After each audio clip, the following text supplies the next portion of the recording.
The game's to be sold, not told. So we finna keep everybody broke. They say time is money. They say money talk. I ain't got no time to waste it. You ain't got no time. Out and about, out chasing paper. The streets of my house, and the house always wins like Vegas. Never down for the count. Second win, second nature. Found mine. Never had my hands out. Fuck favors.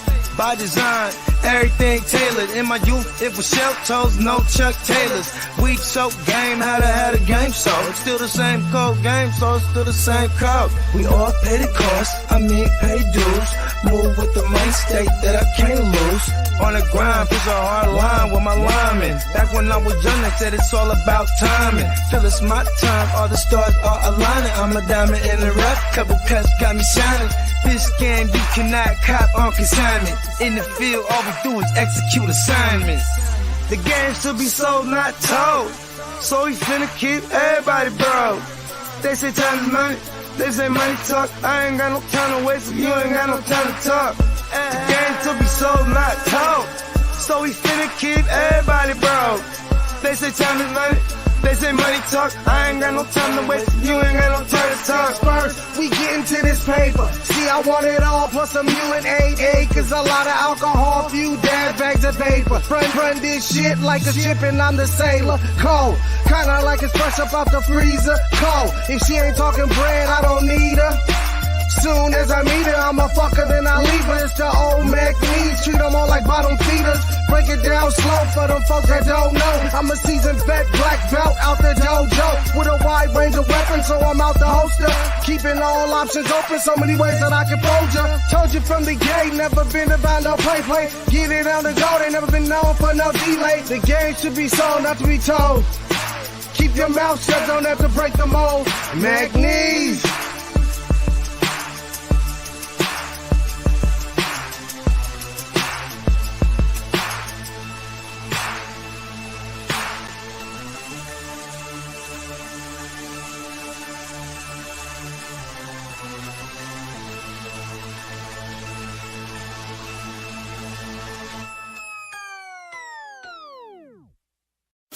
Break the work down, it's fence to move. Push that work out, I distribute. Break the work down, it's fence to move. Push that work out, I just distribute. A young pack mover, shot to my consumer. Jumping out the foreign or I'm hopping out the Uber. Crew clocking chips opposite of you losers. Can't be broke as a joker, got no sense of humor. Just a young pack mover, shot to my consumer. Jumping out the foreign or I'm hopping out the Uber.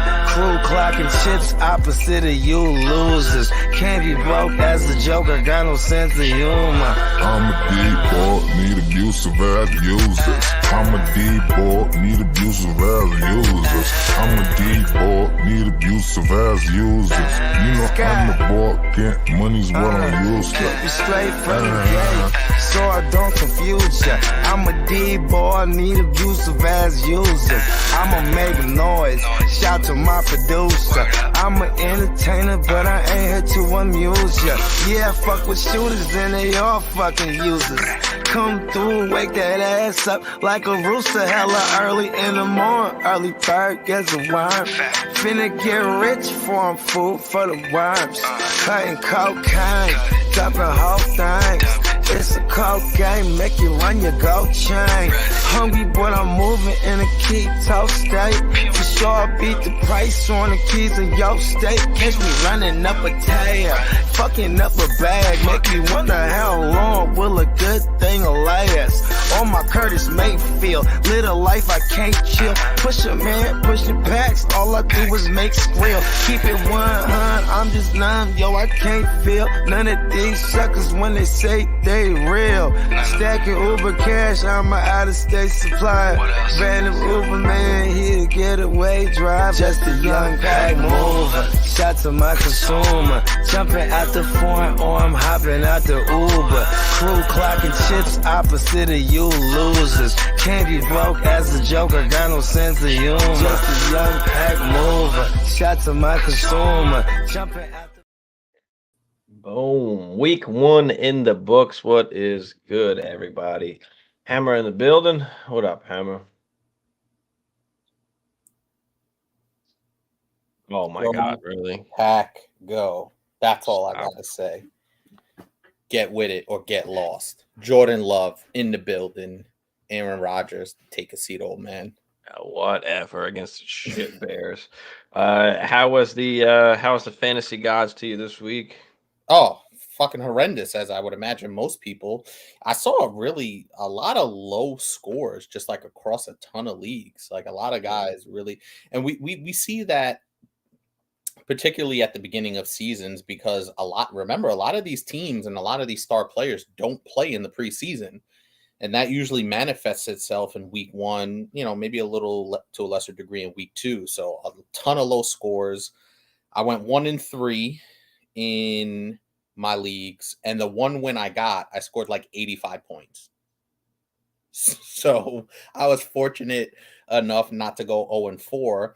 And on the flip side, against you, I scored the most out of my 4 teams and still lost. And I had Tyreek Hill on that team, which is and I had JK and Aaron Rodgers on that team. Yeah, exactly. So not so good this week, but I like the makeup of my teams. I didn't really sustain any major injuries in week one, which is good. I think the biggest one I had was Deontay Johnson. But just some really disappointing performances. Drake London comes to mind. Dallas Goedert comes to mind. We'll get into Joe Burrow. So we're gonna spin those wheels really fast. But yeah, it just felt good to get that first slate. It was like an adrenaline rush on Sunday after we did the show. And then it carried over last night. Last night was a little bit of a letdown, but still overall happy to be just in the mix. Yeah. Yeah, shout out to the chat, Marty, Song, Javier, Kevin, what up? Kevin said he had that taken by the Jets not making the playoffs. I wasn't wishing injury, but dang, yeah, they fucking still won. I mean, surprisingly, a lot of talk about a lot of injuries. Yeah. Man. I mean, it hit hard early. Jackson, what's up, Jackson? Hammer looking cute as ever over there. Kev, what up, Kev? With the I hammer. I just got a haircut today. It's like 6 hours. Jay, what up, Jay? Would you trade Swift and the 2024 second for Brian Robinson? No, I would not do that. That's just way too much. If you want to trade a second for Brian Robinson, okay, but I wouldn't do Swift and a second. Gainwell's a little banged up, so Swift could possibly see some more action this week. It was not encouraging what we saw in week one from Swift, especially in a game where Penny was a healthy scratch. You would expect that Swift would get some more work, but that just was not the case. Nikki, what's up, Nikki? Smash that like for us, guys. Smash that subscribe if you're new. Throw any questions you have out there in the chat. Nikki, hope everybody at least had a decent first week. Let me know in the chat. I mean, how was your week? Who else had Aaron Rodgers in Superflex leagues that got fucked? Who else had T. Higgins, Dallas Goedert, Drake London, Joe Burrow. Oh my God. In one league I had fucking Burrow, T. Higgins, Antonio Gibson, Sky Moore, all on the fucking same team. Yeah, it was rough. It was really rough out there. So hell yeah, that was really rough. What's up, Perry? Would you trade Walker for Garrett Wilson and Pierce? Are we talking about dynasty or redraft? Just let me know. Let's say it's redraft that we're talking here. Would you trade Walker for Garrett Wilson? And I mean, dynasty, no, we're not giving up. Dynasty, yes, I would trade Walker to get Garrett Wilson and Pierce. If we're talking about, would you agree there for dynasty? Okay, if we're talking about redraft, would you trade Kenny Walker for Garrett Wilson and Pierce? Yeah, because you basically get Garrett Wilson for Walker and then you get Pierce for free. Now, I know a lot of people are probably going to maybe be on the selling end of Garrett Wilson. I think he's a little bit more attainable now, obviously with the Aaron Rodgers injury and the severity of the injury, right? There's talk he may never play again, right? So Garrett Wilson can be had.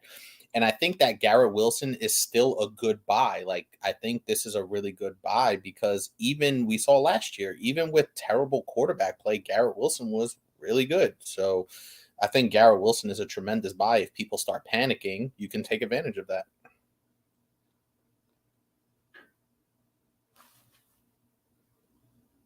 Can't hear you.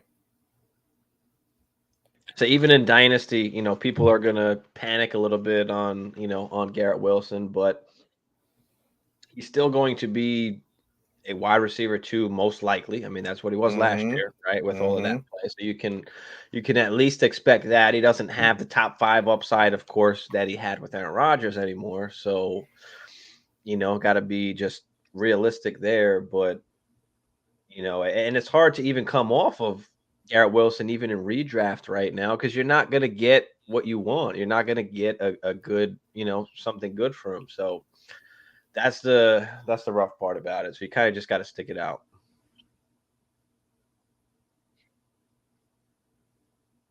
Jay, what to do, man? Jackson said, would you trade James Cook and Sutton for Higgins? James Cook and Sutton for Higgins. I imagine this is redraft. Yeah, I think we're just gonna. Yeah, if anything, Dynasty guys, just make sure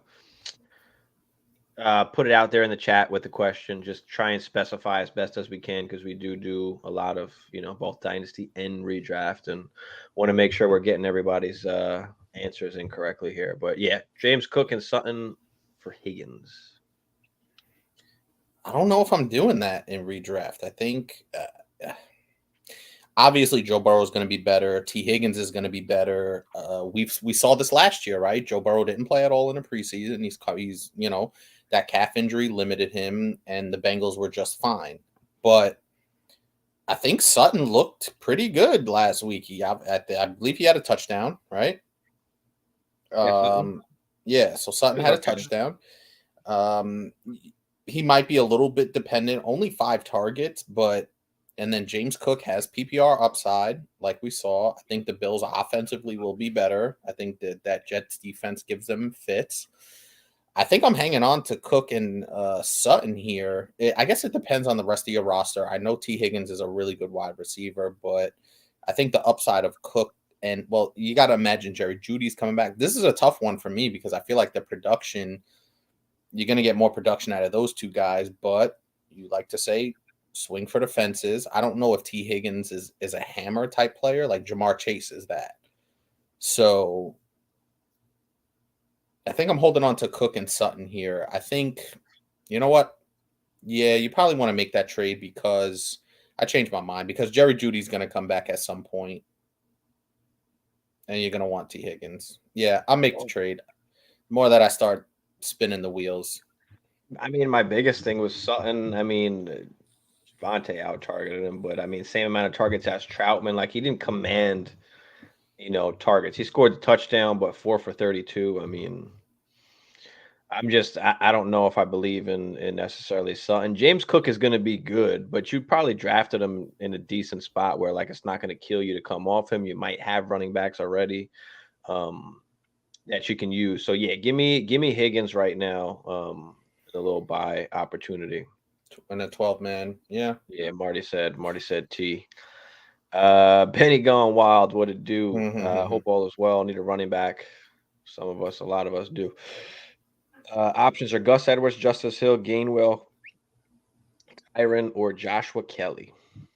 Ooh. I'll let you answer this one first, but I've got an answer already.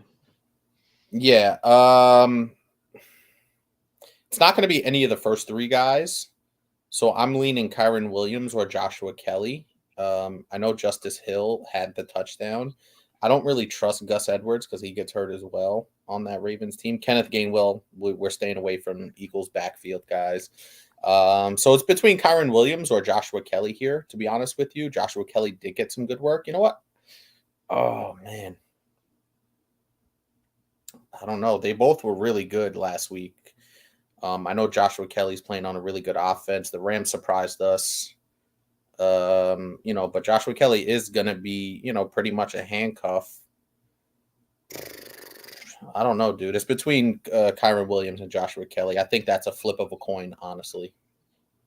Yeah, I'm going to go with the better offense. Give me Joshua Kelly on it. We now this might be what we've been trying to do for the last couple years now is, let Eckler get his little, 12, 15 carries, and then you've got another guy that comes in there and takes some of the brunt of the work. So, and Eckler's still doing his thing. It's not affecting Eckler really in any way. So yeah, give me Joshua Kelly on a better offense where, he's gonna get some carries, hopefully gets in the goal line work, like he scored a touchdown. So yeah, give me Joshua Kelly. Kyren is okay, but he is a little bit of a smaller guy. I don't know how long this is going to last or what's happening in the Rams backfield. That is just a debacle. And we've all told you to stay away from Cam Akers. And this is exactly why. I mean, what do you have? 22 for 29 yards. I mean, 22 carries for 29 yards or something like that. Yeah, he did get in the end zone, but you can't let that affect how you feel about it. I mean, there's two positives, right? 22 carries is the positive. A touchdown is the positive. One point something yards a carry is not good. No, and I like Kyren. Don't get me wrong. I think he's a good pickup. But yeah, give me Joshua Kelly out of all of these guys. Edwards and Hill are probably going to split the work. I prefer Hill out of both of them. I think Hill will get the goal line work, but I don't know. It just like the whole JK thing was just like he was involved so much. He was involved in the passing game, and then he would have scored fucking 3 touchdowns. But no, the fantasy gods had to strike down, and just literally RIP'd our boy. Well, my boy. I bought the dip on Swift. Okay, I guess I don't love it, but if you bought him at the dip, I mean, depending what you paid, that's a fine move. I'm okay with that. I'm okay with that. Javier, where's Alex? Alex is probably home. He'll probably hop on in the chat in a little bit. So this is our show that we do on Tuesdays. We have a little Dynasty action as well on our channel. So you are more than welcome to stay. Hopefully you're, enjoying the content from us as well. Mark said DJ Moore made me look bad. Everybody. A lot of people a lot of guys made a lot of people look bad. I mean, Sky Moore made me look horrible, right? But it is what it is. I took the L there. You just take it on the chin. Sometimes, shit happens. But I still like Sky. I think it's just going to take a little bit of time. They definitely need Kelsey back. But yeah, I took an L there. I think Nikki said something in the chat I saw earlier about Sky Moore. Marty said Packers end up swapping first. Yeah. And getting a second for Rodgers. I'm fine with that from the standpoint of Marty that our nucleus is there. You saw the nuke, and you didn't even see Christian Watson. So I think the Packers are very comfortable with their nucleus, and you just add an additional second on top of it. So I'm totally fine with that. The first would have been nice, but listen, the Packers, for everything that they go through with their quarterback situation, both Brett Favre and Aaron Rodgers, the Packers draft offensive players well, right? They don't sign guys on really either side of note. So they draft and develop well. So getting that second round pick, Devontae Adams was a second round pick. Christian Watson was a second round pick. Aaron Jones was probably I think he was a second round pick as well. So I'm totally fine with the second round pick. Later, I think Jones. That's possible. Like a 4th or a 5th, I think. Actually, well, there you go. That even supports somebody fact check that. That supports my case even more, right? AJ Dillon you could throw in there. So, they draft these guys very well. They draft and develop. So that second round pick for the Packers is going to be extremely valuable. They're going to do the right thing. And they, like I said, they already have their nucleus. So I'm happy with the way they're going. Well, let me ask you this, because Jordan Love, obviously, when he first came in, wasn't that great. Sat behind Aaron Rodgers. Do you think that sitting behind Rodgers made him into, the QB kind of that he is now and the confidence that he has now? You kind of have to say yes, right? I mean, young quarterbacks. Let's just look at the young quarterbacks that played this week, right? From day one. Anthony Richardson, he's a different type of quarterback. He's more athletic, so he's going to give you the upside there. But he made some mistakes. He didn't always look comfortable, right? CJ Stroud, they're not a very good team. And that's also another factor, right? The Packers, where they drafted Jordan Love at the back end. They traded up, but it was towards the back third of that draft. So he's in a good situation. He knows the offense.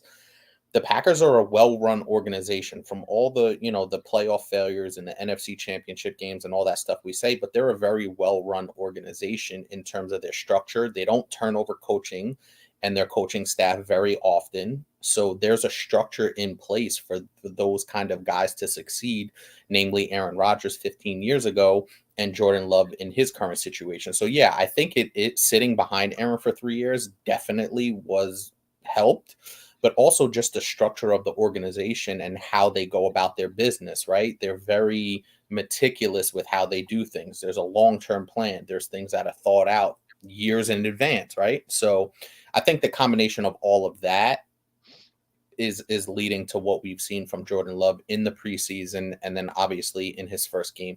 And he wasn't flawless in that first game, right? But if he didn't play his best game and that's what that looks like, that was probably a B+ game from him, right? Considering everything, 245 yards, 3 touchdowns. He did go through some adversity, but no turnovers. And I think that is a sign of maturity where he can go on the road, into a divisional opponent, hostile environment. This is probably one of the most hated rivalries in all of football. And he goes out there and he just dismantles them. Now, it was a 10-6 game at halftime, so it wasn't exactly like they just shot out of the gates and blew their doors off. But no turnovers. And that's what you want from your quarterback, especially he's not young per se. This is his 4th year, going into his 4th year, but he's inexperienced in terms of live game action. So I loved what I saw. The Bears are just a mess. So you can kind of look at it from a couple of different angles, but he could have went in there and laid an egg, right? Turned it over twice. He could have been Josh Allen last night, right? Yeah, definitely didn't want and we would have looked around like, God damn, man, we really need Aaron back, but that wasn't the case. So, of course, I feel the same way. Of course, he picked up a lot, from Aaron. Now, transfer that over to the New York Jets, right? Zach Wilson. He hasn't been there for long, Aaron, but do you somewhat have a belief in Zach Wilson that he can be capable for the rest of the year to take this good defense that he has possibly to the playoffs? Well, it's another year of experience for him and the guys around him, right, from last year. So I'll take it from the positive standpoint first. The positive standpoint is he was able to go through an entire offseason and an entire training camp, an entire preseason with Aaron there, right? Being able to watch him, his preparation, the way he thinks, the way he goes about his business, preparation, all that stuff. So that's a positive. Another positive is he's been with those guys, right? He's been with a ton of those guys. Obviously not Randall Cobb, not Alan Lazard, but I think that's also another positive where those guys are still there to be able to support him, a little bit more veteran guys as opposed to a completely young nucleus.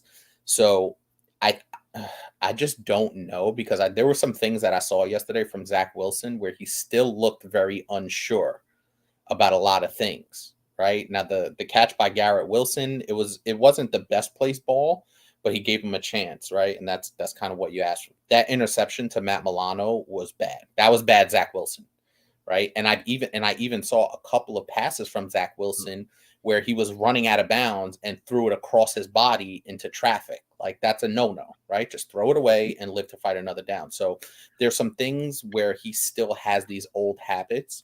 And now he's going to be under the microscope to see how much he's truly grown. Now, he did help them win that game, so let's not, overlook that. But I think the currently constructed, I think this is an 8-win team, possibly 9, because that defense is good. And they do. Breece Hall, man, what a guy this is. He's a dude.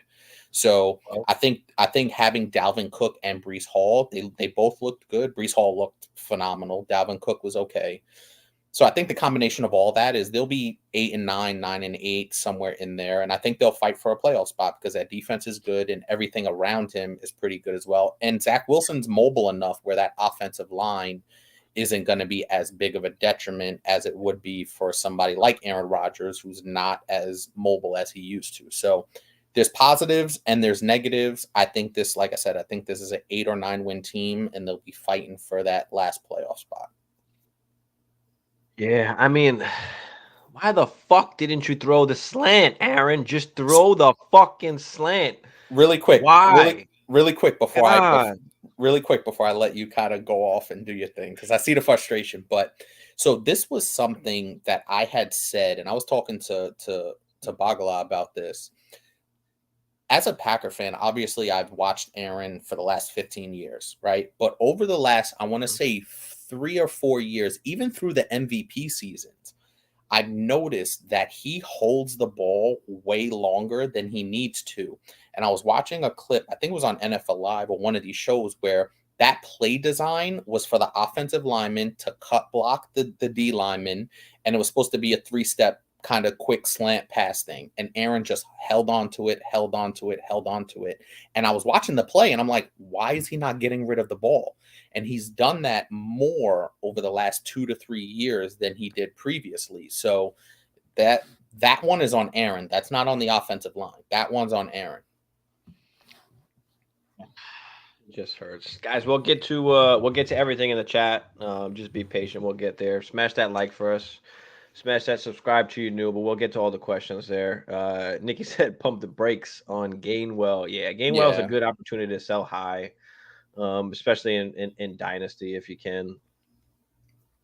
But yeah, I'd definitely be looking to move Gainwell if possible. Little Spoon checking in. What up, Little Spoon? Jackson, there it is. Said Aaron Jones need to be featured in every play. Dude was bowling on his touches. He was, and then he wound up pulling up with the hammy a little bit, right? He said he could have came back in. He said it's not serious, so you just kind of hope it doesn't like fully go. So can we go back to Little Spoon really quick? Are you aware of what that is?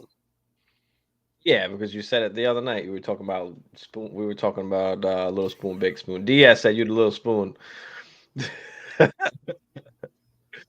He said she had Burrow and she still won. I had Burrow and I still won in one league as well. But no, I had Burrow and I got waxed. Oh no, I had Burrow and still won. Yeah, I had Burrow and still won as well. How about that? Shares of JK. I had a bunch of redraft shares of JK, but he was going so late that, like, even though it hurts, it's like it's not a major blow, but it hurts because I know he was about to go off, which he showed. I mean, he was really involved. So week 1 was horrible. Everybody sucked. Yeah, man.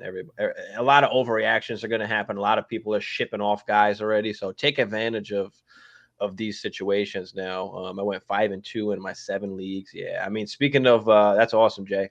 Speaking of Drake London, now's a good opportunity to try and buy as well. I mean, if you have the assets to buy, then absolutely. You just have to understand the situation and that he's not going to be a wide receiver 1, maybe not even a wide receiver 2 at this rate. I mean, Jesus, Ritter, that was just bad. Jackson said he won by 20. Emil, what's up, Emil? Should we panic on Christian Kirk? Yeah, I mean, I've been saying don't like Christian Kirk. Can he still be? Does he have a chance to bounce back? I don't think you should panic yet. I think you can give it another game, maybe 2, because I do expect Christian Kirk and Zay Jones to possibly kind of go back and forth between good game and not good game. I don't think it's going to be very I don't think every week he's going to give you a ton of points. He's not going to be consistent. So, Ridley clearly took over that role. So, but we did say that Calvin Ridley was the dude. Like, we've been saying it for quite some time. And I think the thing that convinced me that Calvin Ridley was the dude was that clip they showed in training camp of, I think it was Christian Kirk kind of running, doing a route and going. And then they showed Calvin Ridley and it looked like a high schooler versus a pro running the same route. And it was Calvin Ridley and Christian Kirk. And from that moment on, I was like, yeah, Calvin Ridley, he's back. He's not fucking around. And he looked good. He looked fast. He looked good, with the ball in his hand. Like he didn't miss a beat. And it was the perfect, and we also talked about, it was the perfect kind of situation for him to come into, right? An ascending team, a nice young quarterback, good complementary receivers, and for Christian Kirk's lack of production, he's a good professional receiver. Zay Jones as well. Zay Jones had some nice catches out there. Evan Ingram, ETN was productive. Bigsby got in the end zone. So this was the perfect kind of wide receiver. It felt like exactly what they needed to take them to the next level. A go-to guy. But yeah, I mean, we were on Calvin Ridley pretty early. It got worse and worse as we got closer to the season. His ADP just started going crazy. Like if you drafted early off season, like right after the season, like you were getting Calvin Ridley for cheap at that point. So yeah, as we got closer, and I told you, fucking Christian Kirk is no threat. One, yeah. You remember the Supernova 12? Calvin, hold on. I think I got it here. Christian Kirk is no threat. Here we go. Hold on. Calvin Ridley finished as the wide receiver 5 his last full season. He has missed a lot of time, but not due to injury. On a new team with upcoming elite quarterback Trevor Lawrence, Ridley should easily be the #1 target, commanding targets on a heavy pass offense. Elite route running and separation had Ridley talked about with the elite wide receivers in the game. I'm here to tell you that Ridley is still elite. And no, Christian Kirk is not stopping him. Yeah, I mean, no, Christian Kirk is not stopping him. But listen, I think that Christian Kirk was just drafted too high this year, almost like Gabe Davis was last year, where he's just not going to be consistent. So I think that's the biggest thing about this offseason was I just don't like where the price is for Christian Kirk, where you have to draft him. So yeah, I'd try and trade him as soon as he has a good game, if he can. I think he's just going to be a little bit inconsistent, but he'll still be fine if you can rely on him as like a wide receiver 3, Marty says it's Dynasty Life tonight. Javi B. What you mean, Marty? It's just a Dynasty show that we do on Tuesday nights. Dynasty redraft. We do a little bit of everything, but we focus on Dynasty mainly. There's Bogey. Good evening, fellas. Garrett Wilson averaged 29 points in a PPR with every QB last season except for Zach Wilson. I know.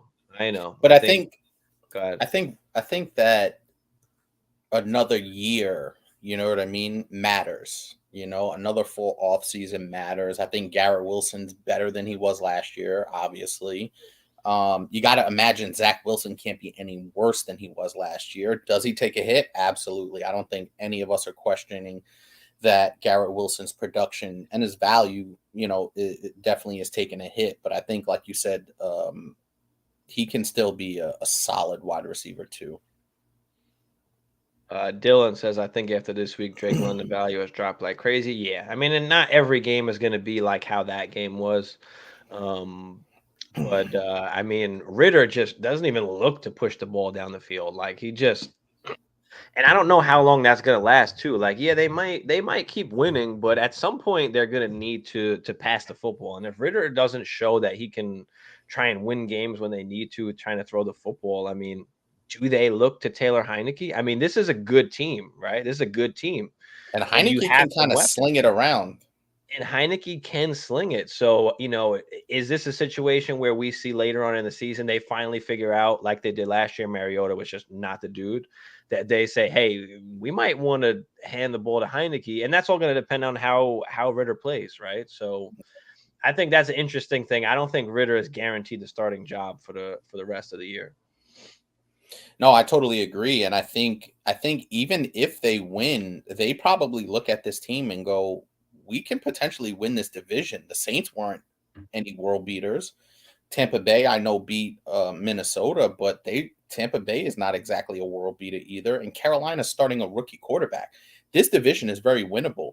Even if they're winning games, but they don't feel that their ceiling is being reached, especially with all the offensive weapons. My God, Bijan Robinson just doing people dirty out there. You have all these weapons. Taylor, I think Heineke could be in a situation where he goes out there and he may make some mistakes, but he's a gamer. And if you really need if they really feel like they could win this division, which I think they can, considering the rest of the teams, Heineke might be in sooner rather than later. I've got Heineke on my bench in a bunch of leagues, super flex, but Marty said different show they have on their channel here to drop us. I appreciate you, Marty. Thank you. Hell yeah, Marty. Nikki said, "Where's this?" There it is. I knew I saw it. I knew I saw it come up. That's what I was talking about Nikki, earlier. Tell him. Not removing Sky Moore from the Supernova 12. If it's an L, it's an L. Then we take it on the chin and move on. I mean, we're not going to be 100% right all the time, but hold on. Or believe in something, then you got to, if it's an L, it's an L. Week 1 was an L, so Sky Moore cannot be started until further notice. I know this is a partnership. I know that we're in this together. But when I saw Sky Moore on the Supernova 12, I said, which one of these doesn't belong? That's all I'm going to say. There were some situations, though, where I did take Sky Moore because Kelsey was out, because, I thought he was going to have some good opportunities. And the opportunities were there. They just weren't cashed in. But for those out there, I was not very high on Sky Moore. Now, he could still be productive. I'm not going to completely shut that down, but I am not a Sky Moore guy. Yeah, we know. We've been known. Supernova 12 is not meant to just be easy, like the easiest guy. So there's a couple ones that might be obvious, like Garrett Wilson and Olave and those kind of guys. But we had to throw some other guys in there, make it interesting, Zeb said, what's up? Guillotine League. Oh, geez. How much fab for Josh Allen and Mark Andrews? I got 975 on my QBs are Stafford, Zach Wilson, and Howell. It's Guillotine super flex. Yeah, I mean, you're talking about one of the best QBs and one of the best tight ends. So, how much do you have to spend? I mean, I don't know. Every league is different. I'm not sure, how guys value, but if you're talking about a QB like Josh Allen, I mean, I'd probably want to spend a good bit. And Mark Andrews, that gives you an advantage at at two positions. Mm-hmm. Yeah, I'm pretty much in agreement with that. I do think, like, if there are other Josh Allen's going to be amazing, and I think people are overreacting. I wouldn't overreact on the Josh Allen thing just yet. It's starting to make me nervous because of all the turnovers that are piling up on his ledger. And I was going to lean with, it's the Jets. The Jets play him really tough. But even last year down the stretch, he turned it over with impunity. Like, he was just out there turning it over. Now, he can still give you 350 yards, 3 touchdowns, but he can hurt you in some situations where if you really need it, and he's turning the ball over. So if there are some maybe safer options, I would go out. The sky is the limit. The upside is just crazy with Josh Allen. So if that's your target, go and do what you got to get to go get Josh Allen, because I think there are, better days ahead for him. Gainwell is highest value. Yep, absolutely.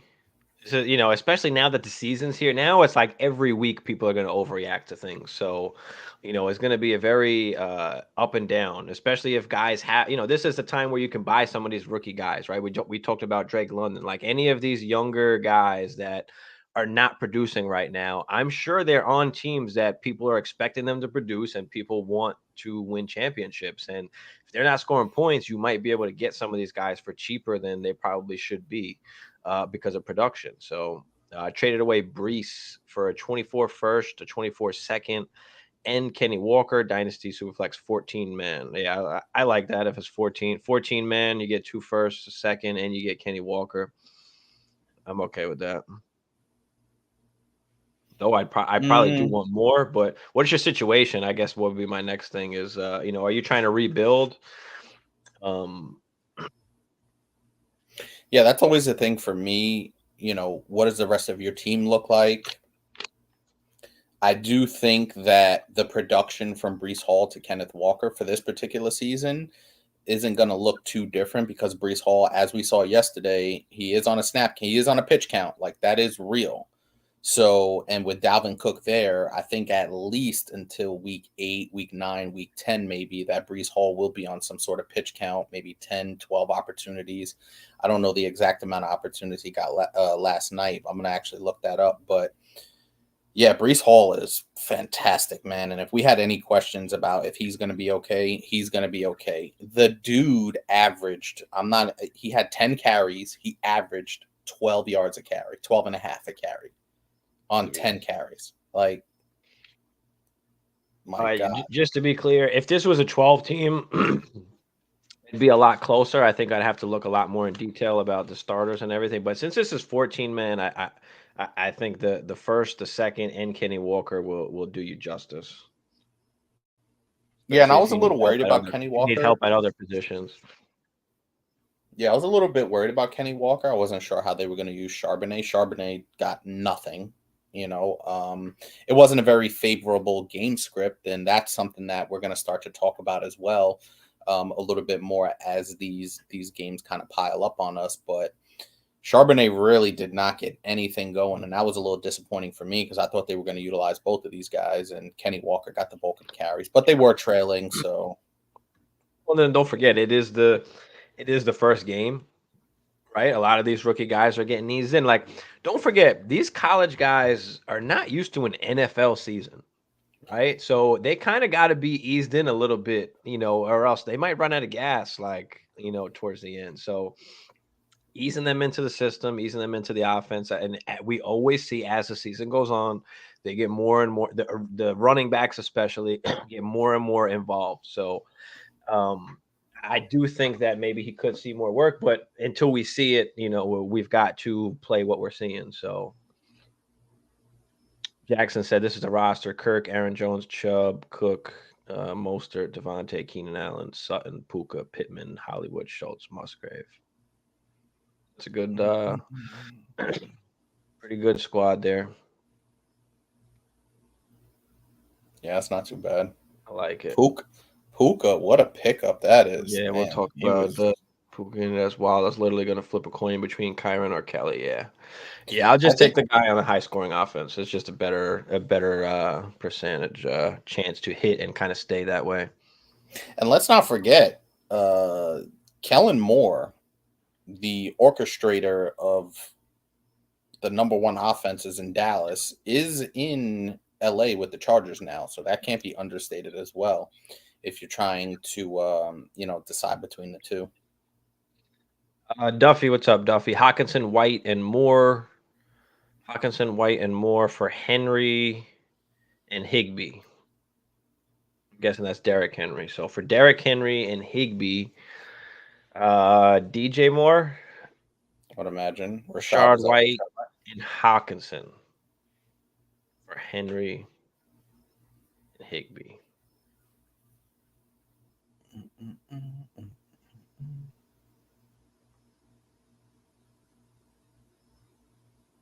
I don't know.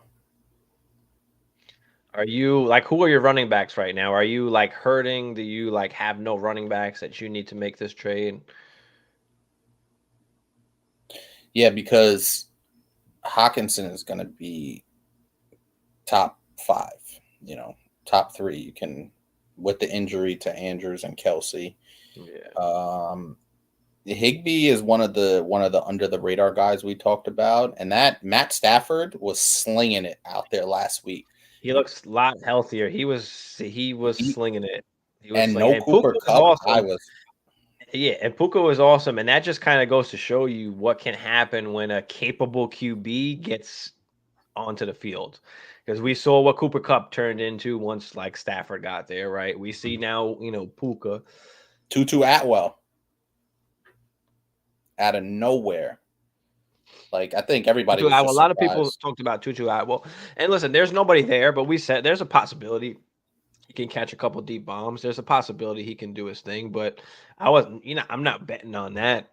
I wasn't willing to bet on that week one. Puka was a spicy play if you decided to play, Puka.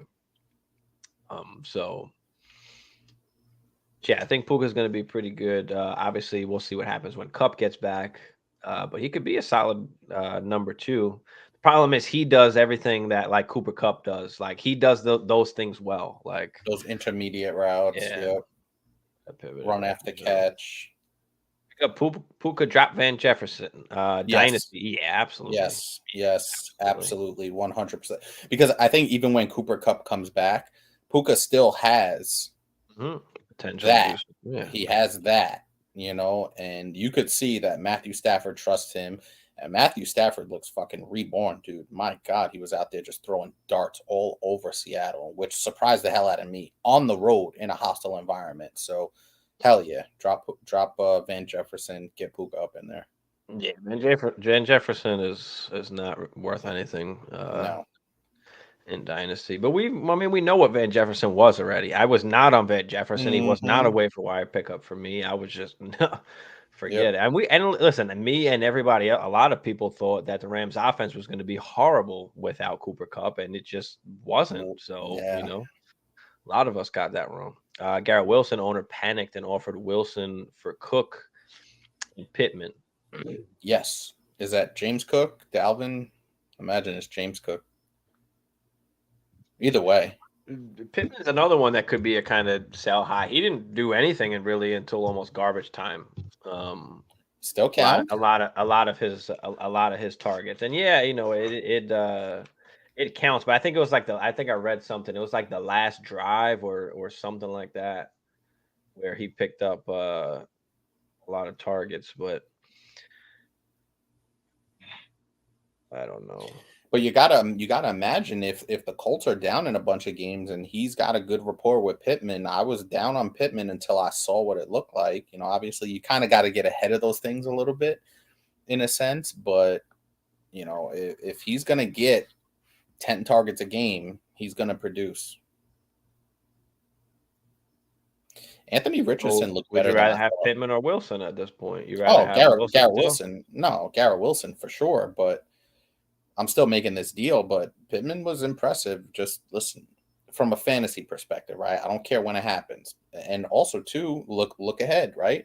The Colts are probably going to be down in a bunch of games. They're not a very good team. They looked okay. They gave Jacksonville a little scare into the second half of that game. So if they're going to be down, listen, it all counts. Turn a couple of Zay Flowers into JSN. Nice, yeah. Good opportunity with Zay Flowers. I mean, Andrews didn't play. So, do we expect Zay to continue to do, what he's doing? I think he's going to be awesome. I think he'll be, the number one target, possibly other than Mark Andrews.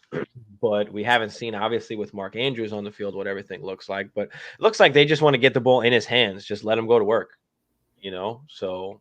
Zay Flowers is impressive. I think I took him in one of them, and I, on those different situations, start sit situation, and I said Zay Flowers was the young guy there, but he looked like the veteran out of that crew, in terms of his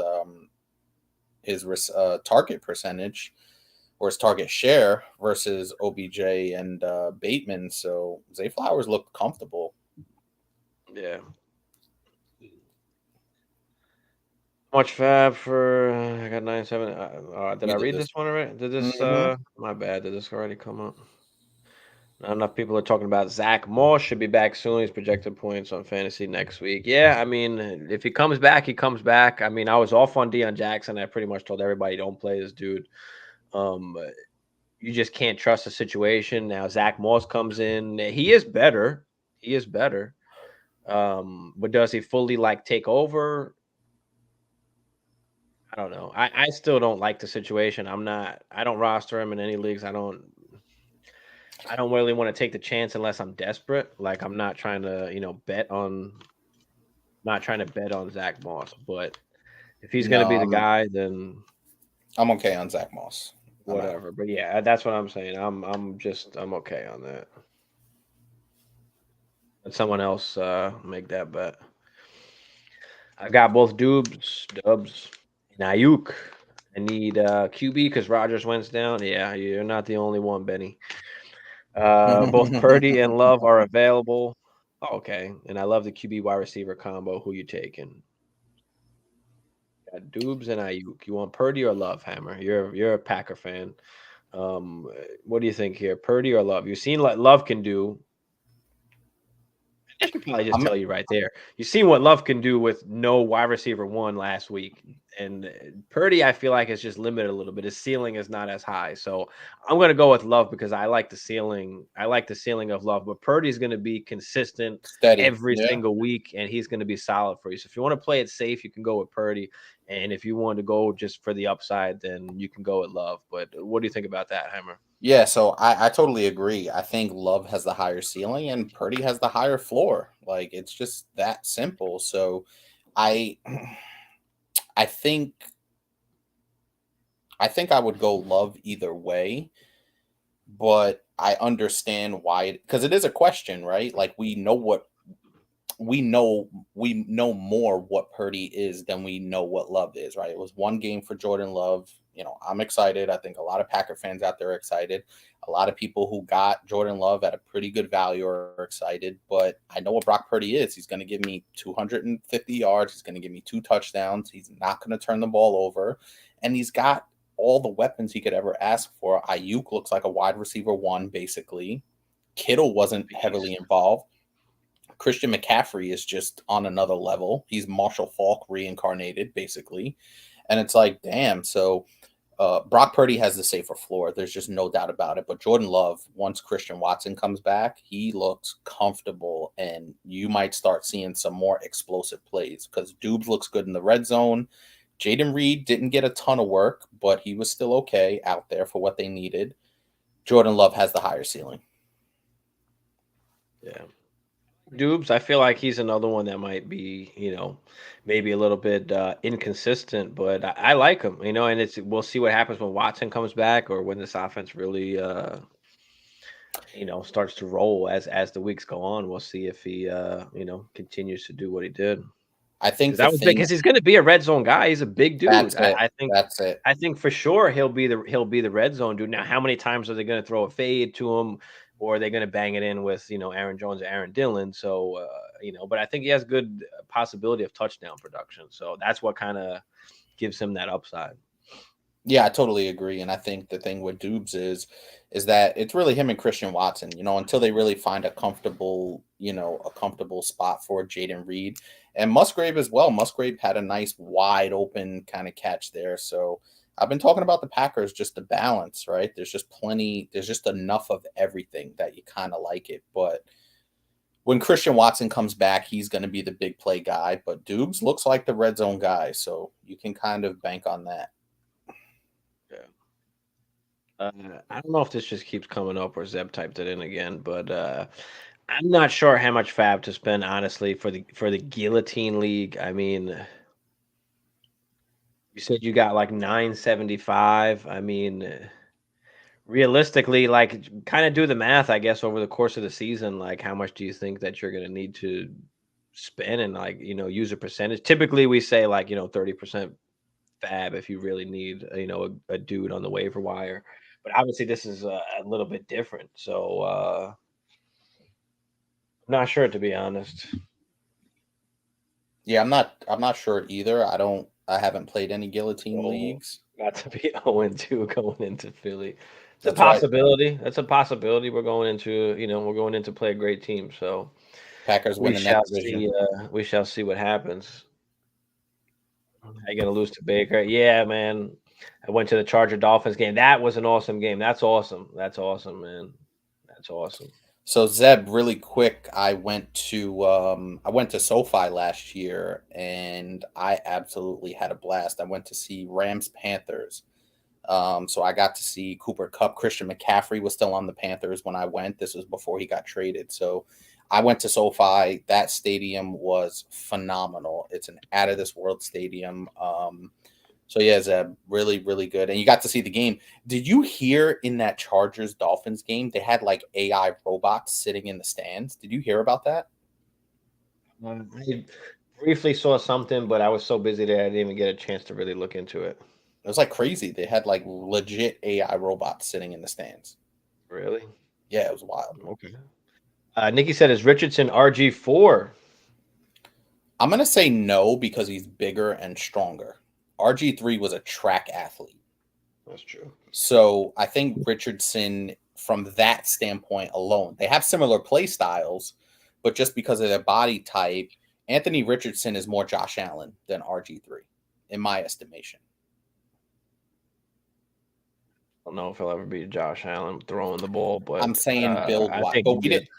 Hold on. We didn't think Josh Allen was going to be Josh Allen until he got Stephon Diggs. So I'm not going to make that proclamation. I'm just saying based on build and kind of play type and what I saw yesterday Sunday out of Anthony Richardson. He's definitely more Josh Allen than RG3 because RG3 was just a track star that could throw the ball pretty far. Yeah. One Nation said a lot of overreacting. Yeah, it's going to be overreacting the first few weeks. 100%. I started Kyron Williams. Shit, awesome, man. I think he could keep it going, or is it Akers' job? It was never Akers' job, in my opinion. He just had the job because he was there, and he was kind of they had no choice almost. They tried to trade him, they couldn't. They basically benched him last year. I mean, so really quick, really fast. Hey Zeb, whose idea was it to be in a 32-man league? Like that just sounds wild. Mm-hmm. Relieved I can lock in Flowers as wide receiver 3. Yeah, you should be comfortable with that. AJ Brown and Sun God. That's awesome. Yep. Who did y'all get on the wire? Asking chat and streamers. I ended up with Puka, Zay Jones. You ended up with already? Yeah, our waivers don't go in until tonight. Our waivers don't clear until tonight. Unless you're talking about week 1. Yeah, we didn't. Our waivers clear at like 3 a.m. tonight. Zeb said Tua, Tyreek, and Hill. Dallas got. Oh yeah, hell yeah! If you had Dallas D, that was just ridiculous, man. Yep. Go with Tua or Cousins this week. Got the schedule right here. Who are they playing? Cousins is playing Philly. It's right. And Miami is at New England on Sunday night. Okay. Yeah, give me Tua. Yeah, Tua is probably the better option. Although I will say, like, even though like Kirk, he put up doesn't seem like he's playing well. Like he puts up fantasy points. Like yeah, he does. But Tua has the way higher upside. But yeah, give me Tua. How many bench spots do y'all have in your dynasty leagues? Just really depends on how many starters there are, and how many teams. But I think in most of ours it's like 25, and a lot of Superflex start 10. So typically it's like 25. What's our subscriber one? Subscriber one we have like 25, right? It's a lot. 25, 28 or something like that. That's what most of mine are. No, the bench isn't that deep. It's like 14, 15. Isn't it? Oh, it might be 25 full rosters. My bad. So bench spots, how many bench spots is it? 14. Okay, I was looking at it the wrong way. 14? Plus 4 taxi squad. 18 bench. Roughly. 20 basically if you count the IRs, I think, right? Mm-hmm. Mike Williams or Zay Flowers, Jay said. I do like that shootout that they had. That it looks like the Chargers offense. But what's weird about the Chargers offense is I know Keenan Allen had a touchdown, but like it's a lot of Austin Eckler. It's a lot of yardage in between, and then they bang it in with Austin Eckler or Kelly. Did you notice that? Even though it was a high shootout and we think Justin Herbert had 400 yards and 4 touchdowns, he didn't. So give me Zay Flowers here. Yeah, you could always kind of count on Mike Williams to get hurt at some point. Didn't he get hurt? He came out. I think he came out. He came out and then he went back in. I'm pretty sure. I got a trade offer. Wilson for Ayuk. Do I take it? If this is redraft, it's Brandon Ayuk. Yeah, you might feel a little bit safer with Ayuk. And Ayuk could be considered a sell high as well, right? He had a fucking sick game. There are a lot of guys there. Like, is this going to continue to happen each and every week? But I don't know. I think we do need to stop kind of doubting Ayuk. I mean, we've been on him since last year. It was my bold claim last year that Ayuk would outproduce Debo. Unfortunately, Debo got hurt, so missed some games. So I couldn't really say that worked out, but it kind of did. And now, this year he's kind of just taken over. It just looks like he's the better wide receiver. The routes are just better. He's just more crisp, more crisp. He's explosive. I mean, the hands, just everything about him is just, he's pretty much an elite guy. So even in that offense, I mean, he finished wide receiver 15 last year. Do you feel more confident in Ayuk, or do you feel more confident in Garrett Wilson? And it might be Ayuk right now. I think it is, just from the standpoint of we know kind of what we're going to get, right? There's some semblance of consistency when you go with Ayuk, right? Garrett Wilson, we know he's going to be good, but do we trust Zach? It really comes down to, do you trust Zach Wilson or do you trust Brock Purdy at this point? And I think we've had a big enough sample size where we trust Brock Purdy a hell of a lot more than we trust Zach Wilson to get the ball where it needs to be on time and go from there. Mm-hmm. Who would you rather have, Christian Kirk or Brandon Cooks? That's a good one.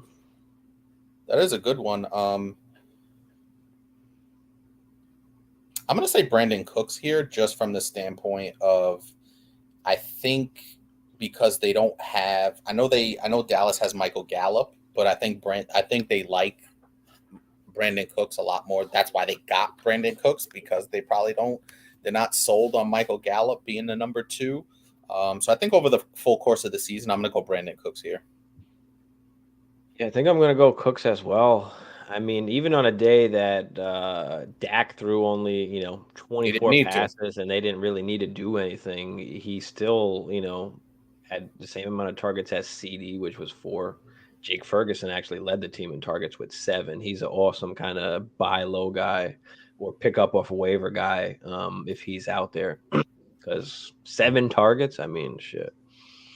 But yeah, give me Cook. I mean, they're both good offenses, so that doesn't necessarily matter as much because they're both good offenses. But yeah, give me Brandon Cooks. Give me Brandon Cooks. I wouldn't be surprised if Kirk winds up coming back, but I've never trusted Kirk. I've always hated Christian Kirk. I think I like him a little bit more. I think I like him a little bit more than you do, but I like him more now. I guess because of the offense and everything, but I still feel like he's a wide receiver 3. Is Puka worth the number 1 waiver? Guess it depends on what you need, right? Are you lacking a wide receiver? Do you have a hurt Cooper Kupp on your team? Did you suffer any wide receiver injuries? Deontay Johnson went down, so I think he's definitely worth a pickup. Yeah, he's got to be the most impactful or the most upside, at least for now, until Kupp comes back.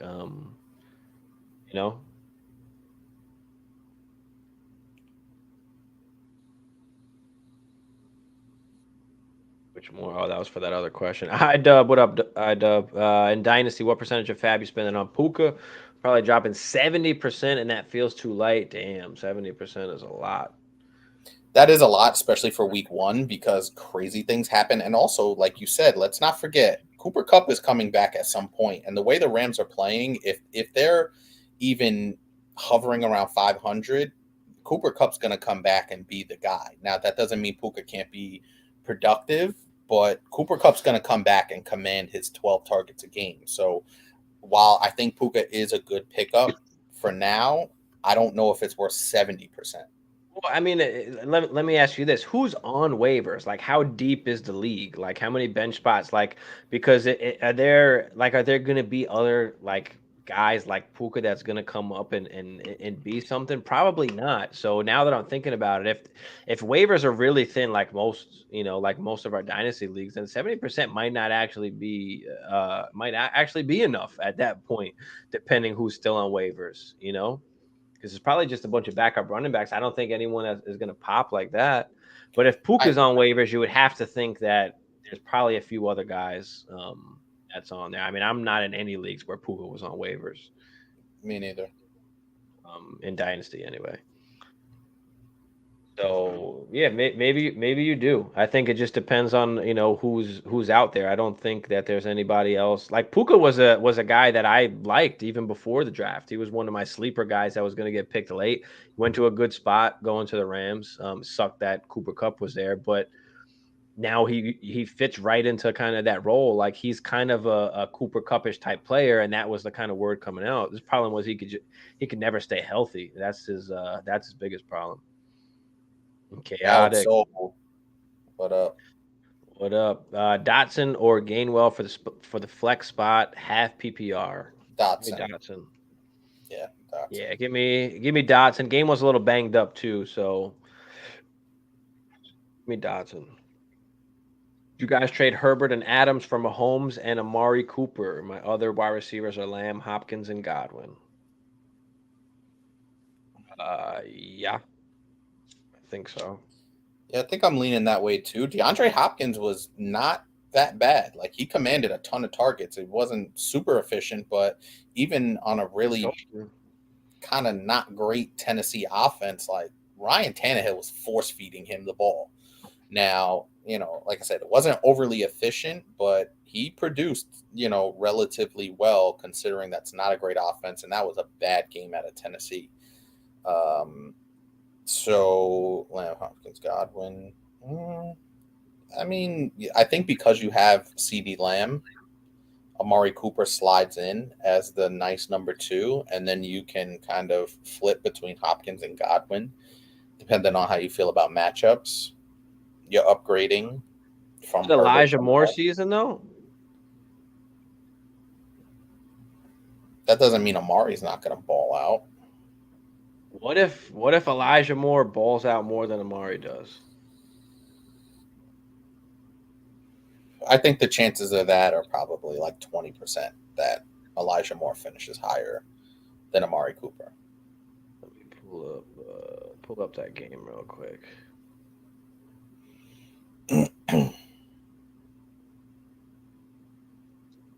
Bro, I fucking hate ESPN. I have it on my phone. So Elijah Moore, they had the same amount of targets, the same amount of catches. Elijah Moore had 6 more yards. They both had 3 catches on 7 targets. And that was kind of like a shitty, rainy, slogfest of a game. Deshaun Watson's first game back, kind of after a full offseason, everything put behind him. But the story there is Nick Chubb, right? He's going to be the focal point of that offense. So I do think that offense will kind of pick up as we go. You also say a story for Nick Chubb is he get vultured by Deshaun Watson. Yeah, I don't see that happening too often. I just think that was kind of like I think that was a design run, wasn't it?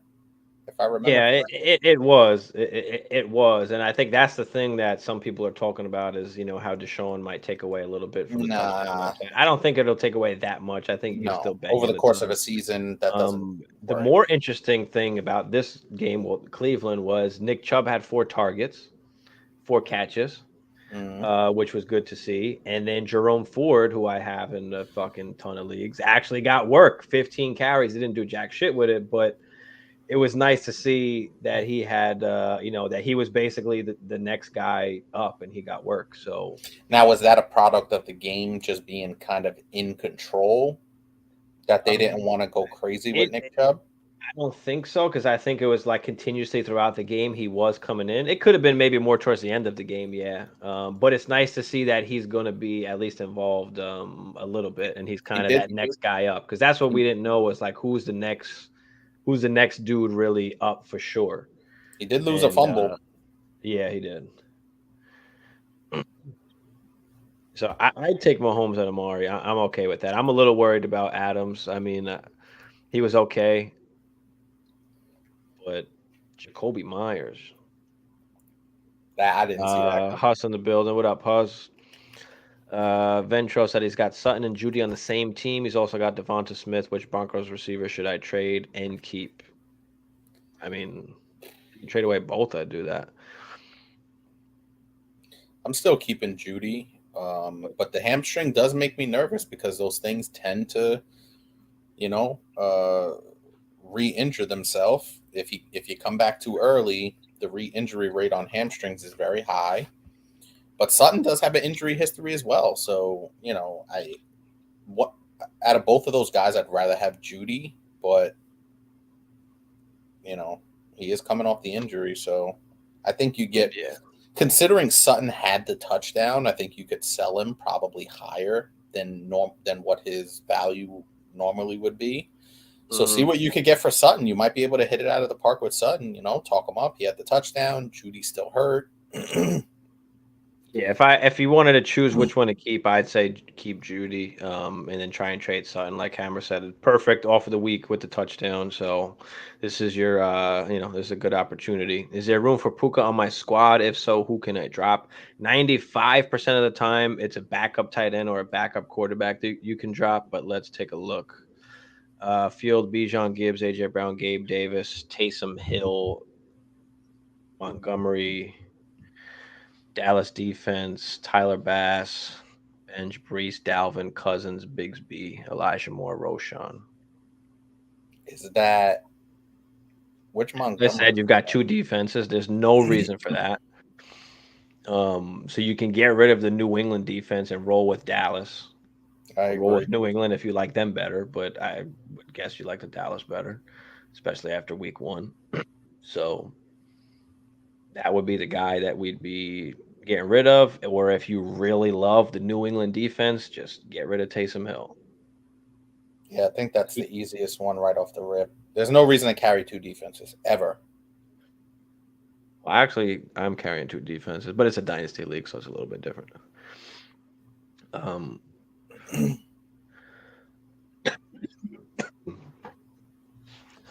But yeah, I just get rid of the defense. When are you ever going to play them? I mean, you're going to want to play Dallas every week, even against good teams, really. I mean,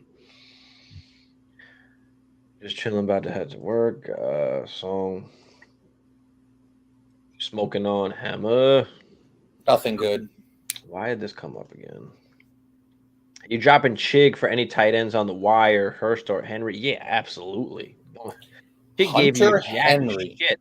Hunter Henry was a beast. A lot of people were on Gesicki. I couldn't roll on the Gesicki train. I wasn't necessarily on Hunter Henry, but I was not trying to play with. I think when this might have been a while. I said Hunter Henry. I think we were talking about Gesicki when I brought up Hunter Henry. Mac Jones loves him some Hunter Henry. Let's not get it twisted. So Hunter Henry would be the guy here. Hayden Hurst was an interesting play. He did have the touchdown, but I'm a little bullish on Hayden Hurst to have him on my dynasty bench. And I might have had to play him if George Kittle didn't play, and I was nervous about that. But I think he's a good safety valve, but Hunter Henry is Mac Jones' guy. And that offense looked pretty good in New England. They were going up against a tough defense in Philly. So I think that New England offense can be a lot better than maybe what we kind of anticipated. And Bill O'Brien is back there calling offensive plays, so don't underestimate that either. Go Hunter Henry here. Yeah, Hurst, Henry, I mean, Ferguson. You can go literally anybody else other than Chig at the moment. Bad Sport, what's up, Bad Sport? Are we affiliated with Bogey? Yes, Bogey and Hustler are guys. We have a show here on Tuesday night on our channel and their channel. So they're kind enough to let us do our thing on their channel as well. So hopefully you enjoy the content like you enjoy theirs. And where was I at?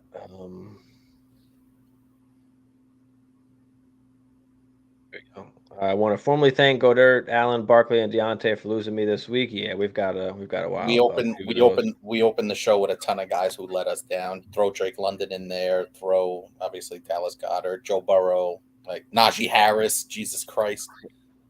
So Nikki said they've got a Wild West waiver where there's no time restrictions, open waiver, no priority. Oh, okay.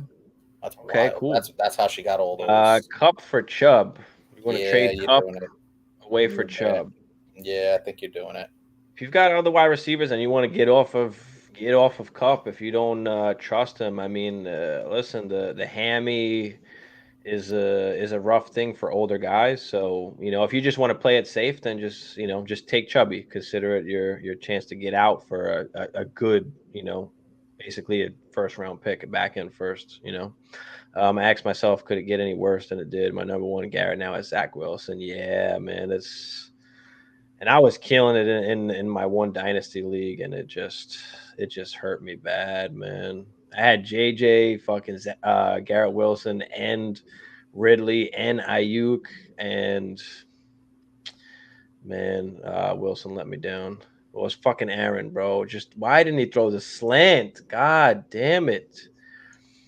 If you get a win in week one, would you feel comfortable dropping your kicker, IDPs, and defense to hold on to some of these waiver player for more player data? If you get a win in week one, drop your kicker, IDPs, and defense to hold on to some of these waiver players.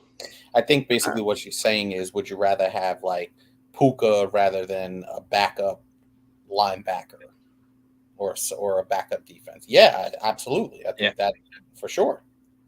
Because also too, don't forget the trade value for a guy like Puka. If he goes off for the next couple of games with no Cooper Kupp, you can trade him and get like his value is an asset. And that's basically a free asset because you pick this guy up off of waiver wires. Most kickers and IDPs and defenses aren't going to accumulate value the way a positional player, running back, quarterback, wide receiver, tight end will. Yeah, I agree. Do I trade? What up, Blurpy? Do I trade Judy for Waller? Wide receivers are Diggs, Wilson, Debo, Watson, and Judy. My only tight end is Higbee, bro. Tight end is fine. You can make an upgrade if you want, but I wouldn't do it for Waller. If I'm gonna spend, I might want to spend elsewhere. I don't know how you feel about this, Hammer, but to be honest, right now, I think Higbee is more valuable than Waller. Like, I mean, considering what came off the Giants, Waller is not as valuable right now as he was a week ago, I think, based on what we saw from, and I don't want to overreact, obviously. I'm just going based off what we saw. But I think Higbee is going to provide you with steady production. And the way Matthew Stafford looks and the way he's slinging that ball around there, I think Higbee is fine. To be honest, if you want, you could go out there and trade Debo and Watson, or Debo and Judy, or Watson and Judy, and upgrade your tight end, like you said, to a top 6 tight end, right? The top 7 tight end, something like that. Whereas or even the top 5 tight end, if you really wanted to. So I wouldn't even do that. I'm either going to roll with Higbee or I'm going to get a top 3 guy, whether it's Kelsey or Andrews or Hawkinson. If I can't get any of those guys, then I'm just going to stick with Higbee. I'm not going to spend, because we know the warp data. We know, what it is for tight ends. It's not worth it. It's not worth it. Guys, if you missed the warp show, make sure you guys check that out on our channel. I have Kelsey as well. Oh, you got Kelsey too. So why would you want Waller if you? Oh, hold on. That's a different question. My bad, outsole. You got Kelsey as well. It's always good having Kelsey. You just got it. Where are they pulling the questions from? Sorry, Griffin. We are streaming on 2 channels right now. We're on the 420 Fantasy Hustler Network as well as our channel. So that's why you may not see all the questions up there. But appreciate you for tuning in. Just drop any questions you have in the chat, and we will get to it. Flex Frog said Deion Jackson was on the field over 70% of snaps and did nothing. Yeah, exactly. Zach Moss is back this week. Is he not a major sleeper? I mean, I know it's the Colts, but I mean, I wouldn't say he's a major sleeper. Like, is he better than Deion Jackson? Yeah, but do I expect him to be, JT or anything close to that? I mean, no. Is it possible he just fucking goes off? I mean, yeah, but are you willing to take that chance right now?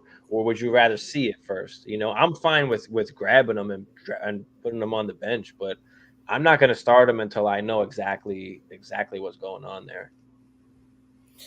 Yeah, I tend to agree, and we kind of had the consensus that we're staying away from that Colts backfield because it's just too messy. And Anthony Richardson is providing some stability with his rushing, so he's going to siphon off some carries as well with his scrambling and rushing ability. So if you can stay away from the Colts backfield, do so. I think there are other options out there. We talked about Joshua Kelly. We talked about Kyron Williams. So if some of those guys are still available, I would try and go in that direction. Yeah. Coach C said Madison or Najee. I hate this week question. Or for the season. I hate this question, and because it's a good one, Coach. That's why I hate it, because Najee was so disappointing. But it was the San Francisco defense, so I don't want to say give him a pass, but maybe more of a mulligan, I guess, for Najee. Now, I have to check and see who the Steelers play next week, which is. If you're talking about the season, I'll probably still roll with Najee. I think Madison was good, but I think we kind of saw, like, if he didn't score the touchdown, I mean, okay. But so Pittsburgh's at home against Cleveland next Monday night. And then obviously Madison against Cleveland. Yeah. Madison at Philly. Ugh. And Madison's at Philly. Yeah, give me Najee. On Thursday. Yeah, I like Najee as well, but that was really disappointing. That whole Pittsburgh offense just got wrecked. Cousins versus Philly or Deshaun Watson, Daniel Jones on the waiver. Who's Watson playing next week? Steelers. Yeah, I'll still go Wild. I'm not. Who's Daniel Jones playing? Oof, at Dallas. Yeah, we're not. No. They just played Dallas. I lied. At Arizona. My bad. I got excited. Okay, at Arizona. Is that do you trust in that more than Deshaun Watson? No, that stink of Daniel Jones is going to take a couple of weeks to come off. So give me Deshaun Watson here. Couldn't make the argument for Cousins, but I think I'll roll with Deshaun Watson. Yeah, I'll roll with Watson here too. Would you drop Hollywood for Addison? Yeah. Yes. Yeah, I would do that. Drop Reed for Dubs, right? That's a little closer than I think. I think Dubs is obviously the more established guy and the red zone target. So I would say I would say yes. Yeah, if you have to choose between one or the other, then yeah, I go with Dubs right now. But I think Reed will see more work as the season goes on. I agree. Coach C said, "Nice to meet you, boys." Yeah, nice to meet you as well, Coach. What do you coach? What do you coach, if you don't mind asking? Is it football or something else? Appreciate all you guys as well for coming out, guys. Smash that like first, smash that subscribe if you're new. Appreciate all y'all in here. Drop any questions you have in the chat. We'll get to it accordingly, but we will get to it. What about Kittle? What about him? I never liked Kittle. I said this, and I'm going to say it again. Be patient with Kittle. He's going to frustrate the fuck out of you early in the season. But I do like that we know Brock Purdy is locked in as QB1, so I love that. They have a ton of options around. Kittle, before the end of the season, will be a top 5 tight end before it's all said and done. And Kittle plays extremely well at the end of seasons. So be patient with Kittle. I have him on my Dynasty team. He's frustrating, but he will pay dividends for you when it matters most. So just be patient with Kittle. Yeah, I'm a little more off Kittle just because they do have a ton of guys there. And with Debo healthy now too, I think, Kittle still saw 6 targets. He was third. It was Ayuk, Debo, and Kittle. So, he's seeing targets, but is he going to get those ones in the red zone? Is he going to keep scoring? Is he going to score touchdowns? He scored a ton of touchdowns last year. Huh? He will. He'll be productive. Do you think Breece Hall is startable versus Dallas in an 8-man league? What's your other options there, Caddy? That's a tough one. Depending on your options, they're going to lean on the run. You didn't start him last week, but he still had over 100. What's your other options? And we'll give you a better answer from there. I think I'm leaning yes. I want to lean yes, but if your options are, what if his options are fucking CMC and Austin Eckler? If the options CMC are Eckler, you shouldn't be asking that question. All right. But Breece Hall was fantastic, man. He was damn good. I need an RB2 after Dobbins injury. Yeah, me too. So, would you trade Higgins for James? No. No, we're not doing that. Diggs, Bijan, Christian Watson, and Judy. No, I wouldn't trade Higgins for that. I mean, if you can trade, you trade Judy for James Cook, or James Cook plus maybe. If you can downgrade from that, potentially. I don't mind that. Like, I don't want to spend Higgins. That's not no. Am I right there, or what are you thinking? Yeah, I think you can offer something else. I think Judy or even Watson as well. I do like James Cook. I would like to see a little bit more. I know that was a tough game against the Jets, but yeah, I wouldn't offer up T. Higgins just because I think T. Higgins is going to provide those explosive weeks for you. He's just too valuable of a wide receiver to give up for a James Cook. Would buy low as well since we're on Higgins. People are going to panic. I mean, I was trying to buy Joe Burrow. Guy put Joe Burrow up on the trade block right after the game. Boom, trade block, Superflex League. What? He's available? I'll fucking pay whatever. That's crazy. People are wild. You know, so I got a shit ton of incoming trades here.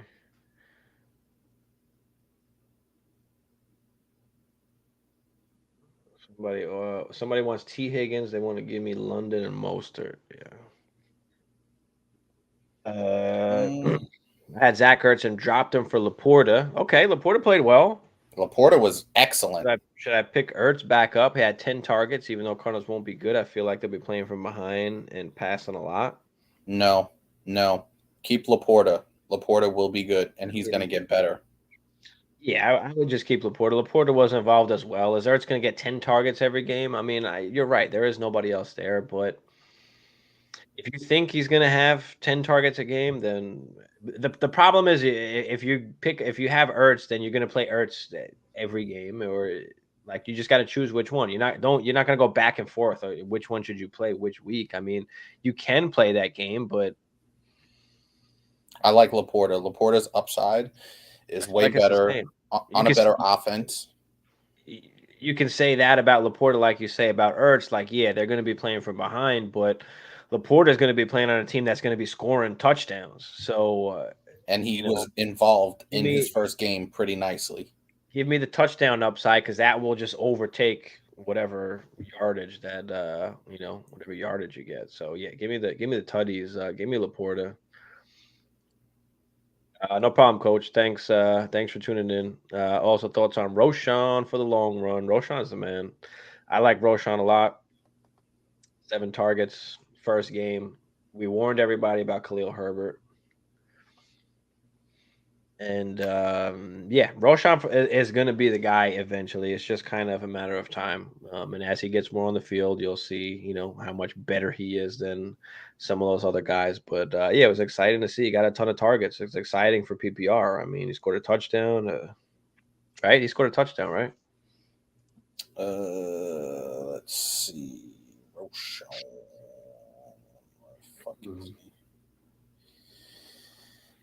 But we talked about him kind of being involved, kind of like early. Yeah, he did. 5 carries, 20 yards, and a touchdown. 6 receptions on 7 targets, 35 yards. Yep, that's not bad for game 1. JAC said I started Goder. Yeah, he laid a good egg, but still dropped 150, partially because of the Cowboys D. Yeah, I mean, listen, it was a bad week for Goddard. I've never really been on him. I think he'll I think he'll be fine, but he's just one of those middling kind of guys that you kind of got to spend up for, and I don't like doing that. But he's fine. I think he'll be fine.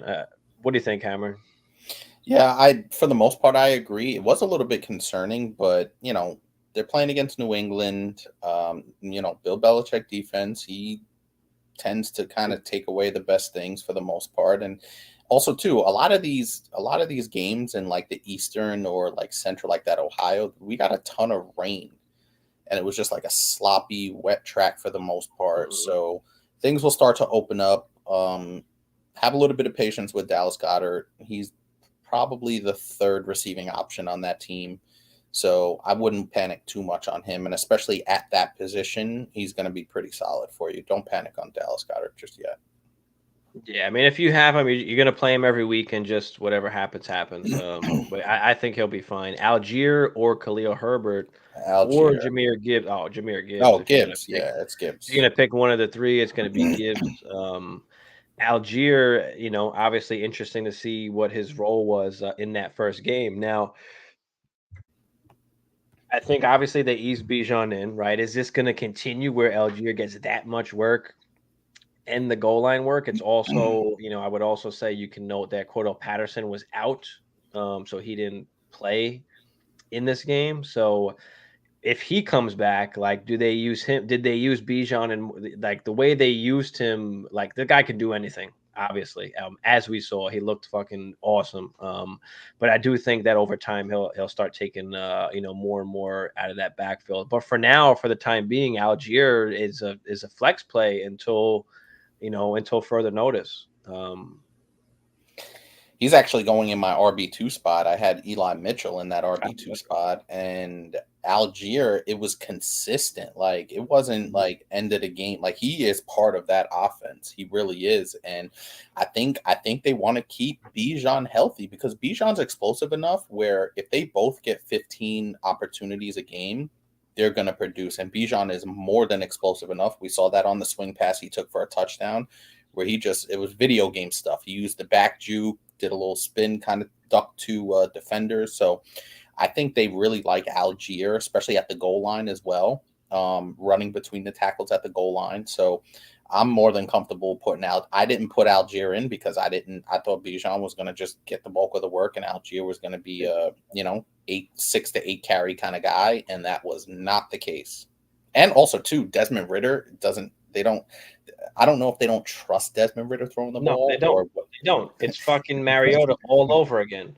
It's fucking bullshit. They need to put Heineke in there. Algier is the play here. But yeah, Algier is the play. But Algier is a good sell high for me as well because that's fair. I don't know if he does this the whole season. I do think. No, we talked about it a little bit earlier, just with the college players. They haven't had an NFL season. It's a lot different than the college season. It's longer. So they are going to ease these guys in sometimes, especially these RBs. And they got a capable guy with Algier, so no reason to run him into the ground 30 times a game right now at this point. But he doesn't need 30 carries to finish as a top 5 RB. That's the problem. So he's going to be okay. So people just need to to calm down about that part. No, I totally agree, and I think you were kind of touching on it where Algier is not some scrub. Like, he was a 1,000-yard rusher as a rookie last year, and he was really good at the tail end of the season. He actually helped kind of propel me into a championship game. So he's a more than capable running back, and I think they want to keep Bijan fresh for the most part, right? And if both of these guys are effective, I believe Algier had 15 carries for 75 yards. That's 5 a clip. Like, that'll get it done. So I think the combination of them two is really good. If they're both getting 15 touches, Bijan, maybe you want a little bit more because he is the more explosive guy.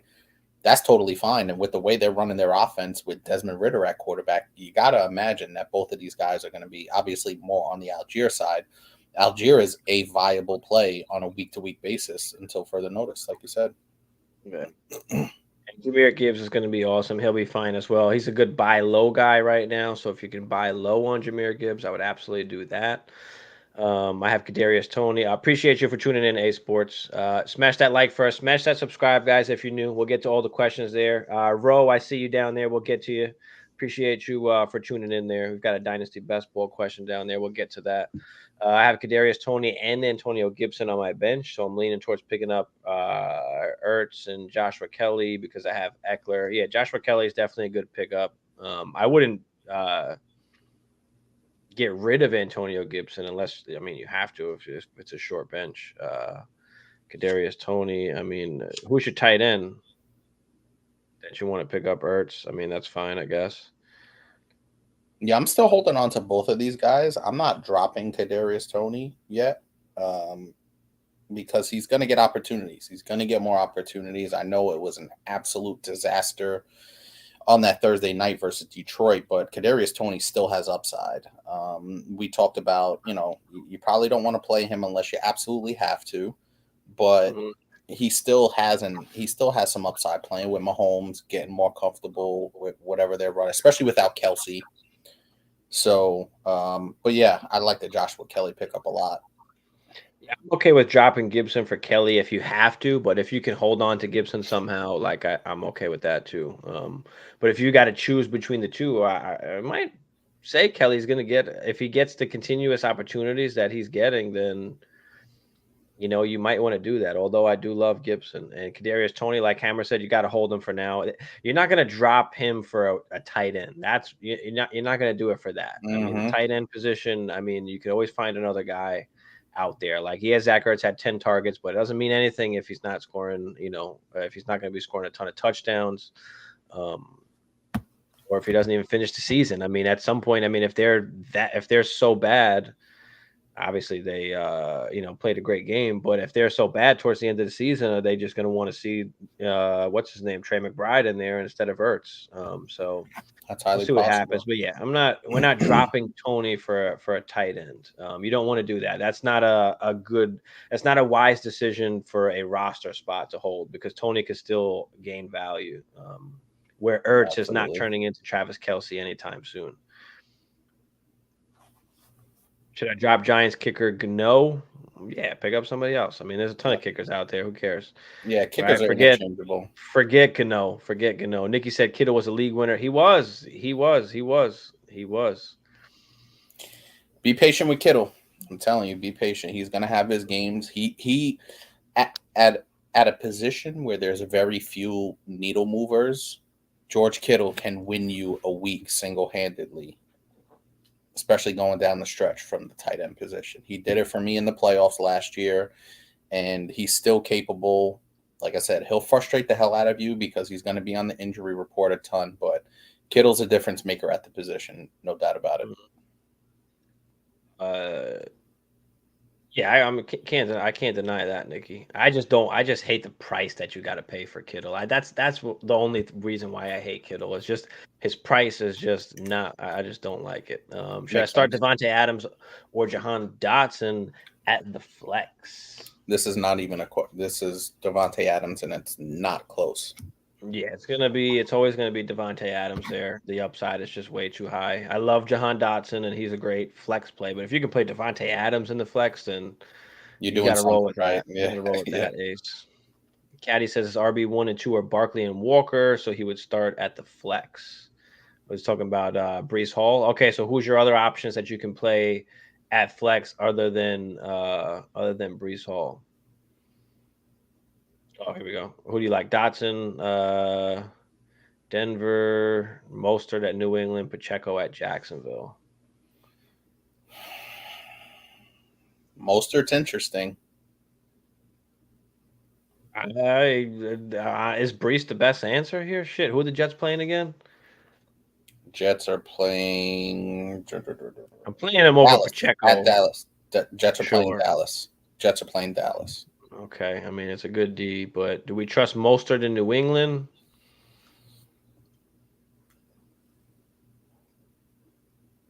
Did score the tutty, right?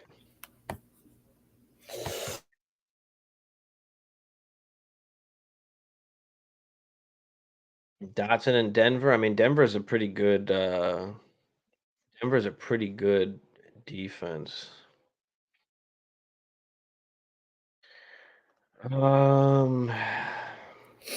Breece clearly has the highest upside. Yeah, I think you have to go Breece. I think you have to. I mean, yeah, we're going Breece, Caddy. Let's go Breece. Clapper, what defense should I stream this week? Giants, Colts, Bucks, Broncos. Let's pull up the matchups here. Why can't All right, so Giants got at Arizona. Giants are at Arizona. Okay. Colts at Houston. Okay. Bucks home against the Bears. Okay. And Denver home against the Commanders. They're all pretty good defense. I think I like the Colts matchup the best. I don't know. Do we trust the Giants defense against Arizona? I mean, Arizona actually played decently well against the Washington. Yeah, I think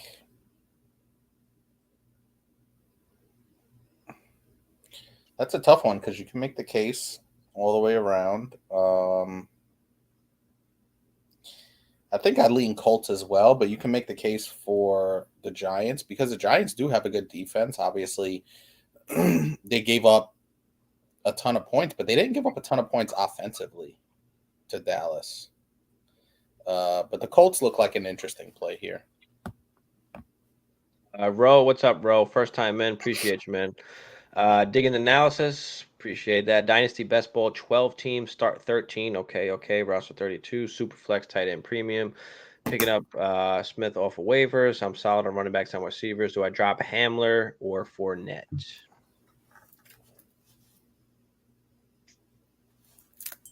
I drop Hamler or Fournette for Dynasty best ball.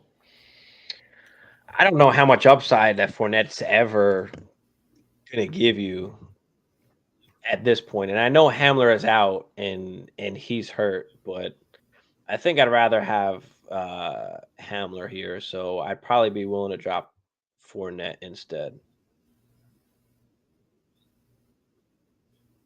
I don't think Fournette will ever be a. I think I'm leaning that way as well. I don't think he'll ever be a Hamler.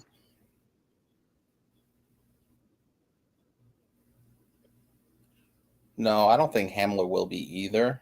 No, but a touchdown Hamler week does have some. Hamler does have a path. Yeah, that's what I'm saying. Hamler does have a path, right? We don't obviously Fournette's not on the team right now. He could be by the end of the season, but Hamler has the better path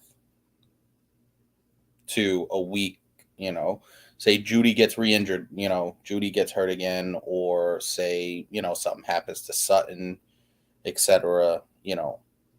Hamler's had weeks where we've seen him do something. So yeah, let me take the chance on Hamler. Although Fournette could get signed somewhere, right? He could go somewhere. I don't know if that's going to happen. But if you're okay with running backs, or if you got some Hamler running backs, KJ Hamler is actually a free agent. I didn't even realize that. Oh.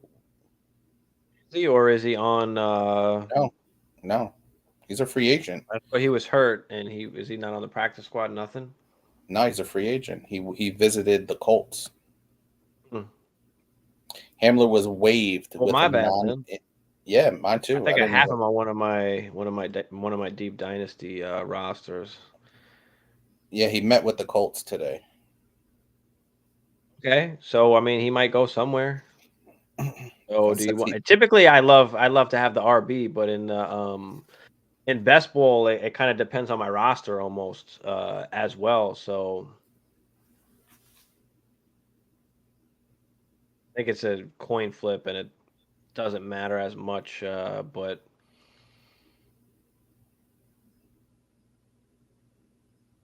yeah, that was.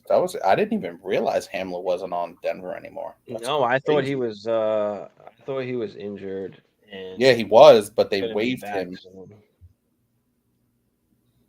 Oh well, it says the X. Well, that was a month ago. That's what I'm saying. Yeah, no, they waived him. Really? Okay. Crispy, what up, Crispy? Earl was close to a goose egg, man. That was fucking horrible. Hopefully that will never happen again. But Coach C said his stream was delayed. He coached Division I high school. Okay. Coach C was my commentary name for professional wrestling. Only 18 years old too. So I have time. Nice, awesome, man. That is awesome. That's awesome. Keep doing your thing, man. Keep doing your thing. Maybe you can do your thing, work your way up, and then you could give us the inside scoop on shit. There it is. I think I'm gonna sit Madison this week for Cook. Yeah, who the Bills playing? I'm okay with playing Cook over Madison. Buffalo takes on. Oh yeah, that is a good matchup. The Raiders.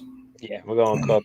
Bijan and Monty as RB1 and 2. Awesome. Should I roll with Kincaid at tight end or pick up Laporta or Musgrave? What did Kincaid finish with? Tell you right now. I know he was involved. I don't remember. I saw him get a couple. Yeah, four targets, catches. 4 catches on 4 targets, 26 yards. But nobody other than Stephon Diggs did anything anyway. So yeah, I would go either Kincaid or Laporta. I think I'm leaning Laporta here. And Kincaid, I think as the season goes on, will be a little bit better. Laporta kind of is just targeted a lot right out the gate, but yeah. And they're playing Kincaid home against Seattle as well. I mean, Kincaid was what, third on the.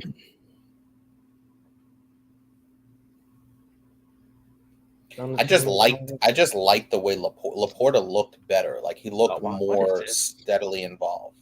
You know what I mean? So I think I like Laporta a little bit more in terms of consistency. So I think I'm taking Laporta here.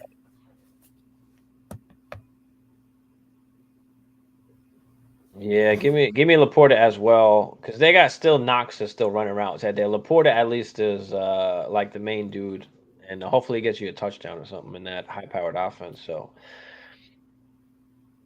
and I offered a trade. They offered D-Hop. I give up Jamal Williams, who was trash, and Anthony Richardson in my Dynasty League. They offered D-Hop. I give up Jamal, have Fields, and I'm trying to move Williams before Kamara comes back. No, you're not buying DeAndre Hopkins in a Dynasty League, and you're not paying Anthony Richardson and Jamal Williams for that. No, we're not doing that. We're not doing that, AC. No. He has Fields. He's trying to move Williams before Kamara comes back. If you want to move Williams, then, I mean, move Williams, but I'm not moving Williams and Anthony Richardson really for D-Hop. I'm guessing this is 1 QB, right? That was going to be an additional You're moving question. Anthony Richardson.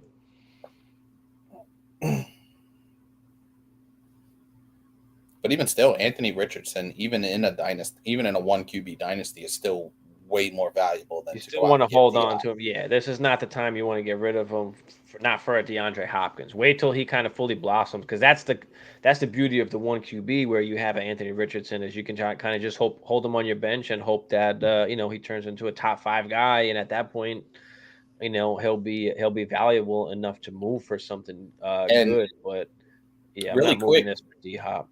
Really quick, Anthony Richardson is more playable than Justin Fields at this point. So let me just go out on a limb there. After week 1, yeah. After week 1, yeah. Now I know Anthony Richardson kind of got a little banged up at the end of the game. They said he's okay, but he should be fine. But yeah, we're not going after D-Hop. Do you want to go after somebody else? Get a top 15-ish, 20-ish wide receiver, and then maybe that would be worth it. But I wouldn't do that for D-Hop, man.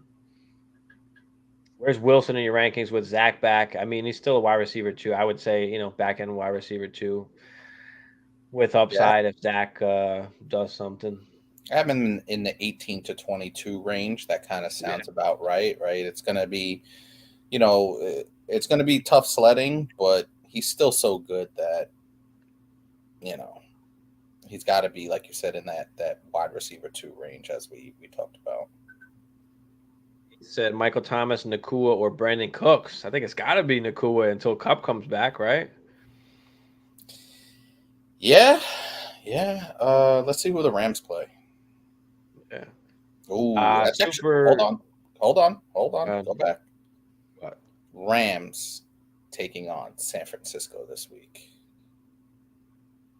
Definitely. Oh, okay. Well, yeah, but the back end part of the defense is not as good as the lower part, and they still got to throw the ball. So I'm still taking Puka. Okay. Just throwing it out there. Still take. Why does that change your answer? Not necessarily. I just wanted our viewers to know the full kind of scope of it. Yeah. Jedi said, "Are y'all answering questions?" Yeah, of course. We're always answering questions. Throw any questions you have in the chat there. Of course, Jedi. Appreciate you. Yeah, brother, man. Super said, "Should I trade away Miles Sanders for Kamara, PPR?" Kind of feels lateral-ish to me. Miles Sanders is still playing for you right now. Kamara is not going to be available till week 4, so you're losing that value of just purely games played. I think I'm holding on to Miles Sanders though. Okay. I'm gonna go on the other side of this. I'm gonna take Kamara. Give me the upside in Kamara. I don't feel like Sanders has, top 10-ish upside where I think Kamara does. So I'll take that. I'll take that. I just like a little bit of everything that Miles Sanders is given, especially on a team with a rookie quarterback. Yeah, I like what he's given. It makes sense. Give me that. Give me that upside. What are y'all top waiver ads this week? So if you go to our channel, which is Dynasty Life Fantasy Football, which you're either on that one or you're on 420 Fantasy Hustler Network right now, go to my channel, go to our channel, and I have the waiver wire pickups out for this week. I might have a picture somewhere. I'll try and grab it here as we're answering questions because I think I was trying to make a graphic for it.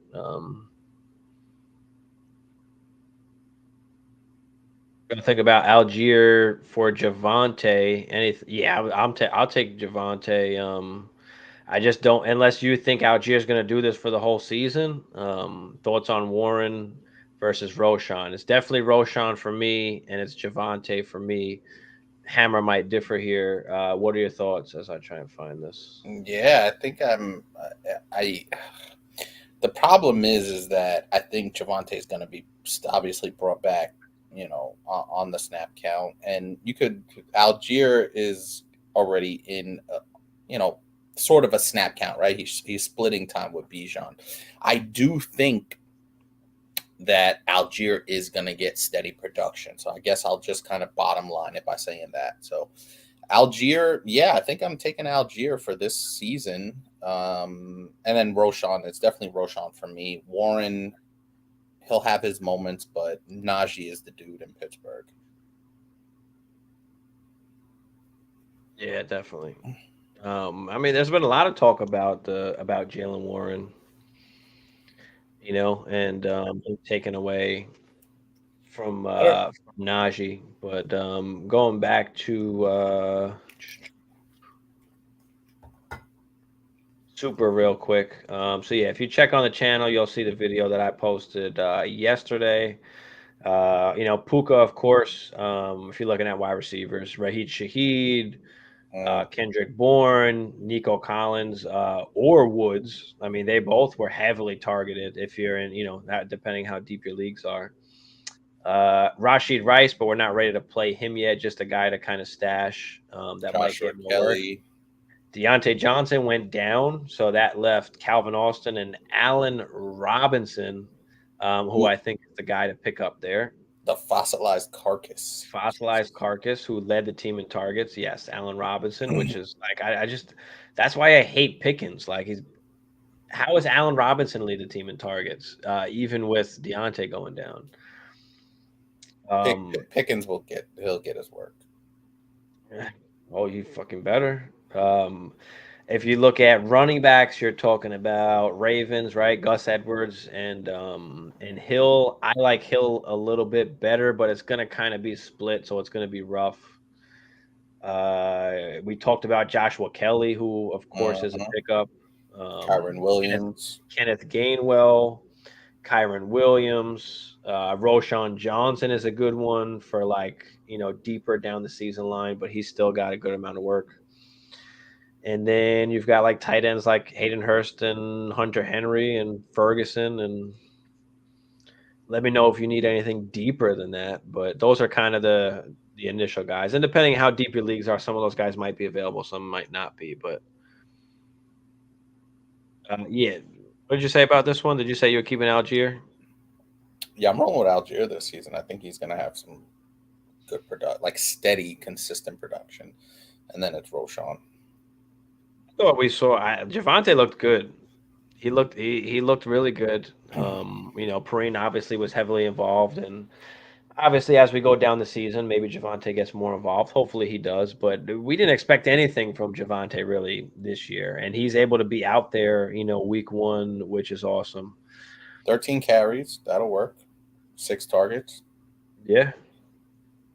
See, the problem is that Denver offense still, even though it looked a little bit, it still looks like muddy. You know what I mean? It still doesn't look. Now, I know obviously no Jerry Jeudy, but it still just doesn't look like it's where it needs to be. Alex says, can you start the Jets all year long, or do you prefer streaming defense? Well, the Jets are going to be one of those defenses that you're probably going to play regardless, just because they are good. Obviously, San Francisco is another one of those defenses that kind of comes to mind. But for the most part, I'm matchup basing it for the most part, if I can help it. Just because it's so volatile, right? Like in a passing league, in a league that favors offense, it's so volatile. But I think the Jets are one of the few defenses that you kind of feel comfortable with in any given matchup. So yeah, I would roll with the Jets for as long as you can, unless they prove you otherwise. I guess that's the best way to kind of look at it. Yeah. Yeah, I agree. I mean, same here. Caddy said, as much as I don't want to sell him, I want to pair him with a running back, maybe go for like a Waddle or AJ Brown. Talk about Brees. That would be spicy. I think he is talking about Brees because he has two other running backs. Where if you could put Waddle or AJ Brown in the flex, right? Isn't that what he's looking for? Yeah. Why not? Definitely. If you could do that, I don't know how possible that's going to be, but you might have to, if you add something to it, maybe. Maybe not the way Brees Hall. Maybe not the way Brees Hall played. Maybe. Appreciate you, super. Simp said, what y'all think about Robert Woods or Josh Downs for PPR? Both got peppered with targets week 1. Downs look explosive. Downs is a guy that I really liked coming out of college into the draft. I wasn't sure what to expect with Anthony Richardson, because now we've got to rely on Anthony Richardson to, develop with, Josh Downs. I mean, the good thing is that they're both on rookie contracts and they're both there for at least the first 4 years, which is another reason why I like Mingo so much as a buy low with Bryce Young, because they're going to be together, for a while. So I really do like Josh Downs. Robert Woods, he got peppered with targets as well, like you said. So it's that's a tough one. I mean, which one is the better offense? I guess the Colts, right? Yeah, I think the Colts are a little bit better. They do have Pittman. That's a tough one for me. For redraft, I tend to go with the veteran guys a little bit, but Robert Woods is older. He has an injury history as well. So factor that into your decision. Oh. Yeah, this is a tough one because Michael Pittman is clearly the number one, where I think Robert Woods and Nico Collins are kind of like 1 and 1A for CJ Stroud. Man,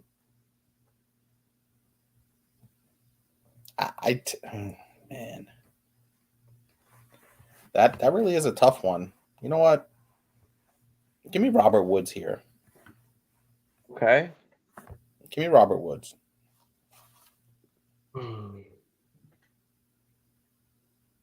Not by much, though. Yeah. Downs had 7 targets. Caught 3 of them. Right, 3 for 30. And also, too, CJ Stroud is the more accurate quarterback. So give me, I guess I'll go with Woods as well. Because you could always buy into Downs later. It's not like he's just going to all of a sudden become this wide receiver 1 out of nowhere. So, yeah, give me the points that I'll probably get for now, which is going to be Robert Woods. And CJ Stroud is the more accurate quarterback, and he can appreciate a veteran guy like Robert Woods who can run routes and kind of play any position at wide receiver. So Caddy said can really be top 5. I mean, you just saw what happened, didn't you? I I think so. Oh yeah. With that offense, hell yeah. I think so. I have Sutton and Judy on the same team. Also, We got this. what's up, Venture? Did we? I think we already answered this one. Maybe you stepped out of the stream. Yeah, we did this for one. a minute, and I think we both recommended to trade Sutton if you can high after coming off the touchdown game and keep Judy.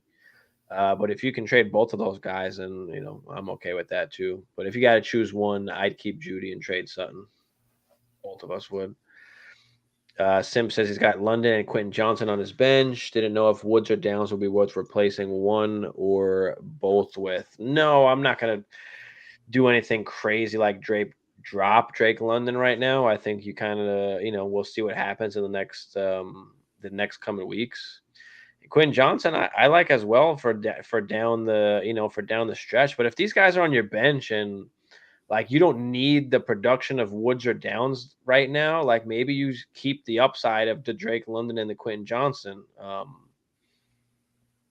If you don't need to start those guys right now, if you have other options, and like if you need to start somebody right now, then yeah, maybe I could drop Quentin Johnson, but I don't really want to. I'm not comfortable with doing that. I'd rather just keep him because I think towards the end of the season he could really do some work, especially if one of these guys gets hurt, like Keenan Allen or Mike Williams. So I really don't want to drop either of those guys unless you're absolutely desperate. And so I don't know. What do you think about that, Hammer? Yeah, I agree for the most part. I think the problem is that Quentin Johnston isn't, if you don't need them to play right now, like we're overreacting because Drake London had nothing. That's pretty much what this boils down to. And Robert Woods was really productive and Downs looked okay. He wasn't uber productive, but he did get, a healthy amount of targets. But I think Woods he's worth picking up, but I'm not willing to replace. I would probably play Woods over Johnston at this point, obviously, but gotta be someone else that you can get rid of. What backup QB or backup tight end or backup defense are you holding?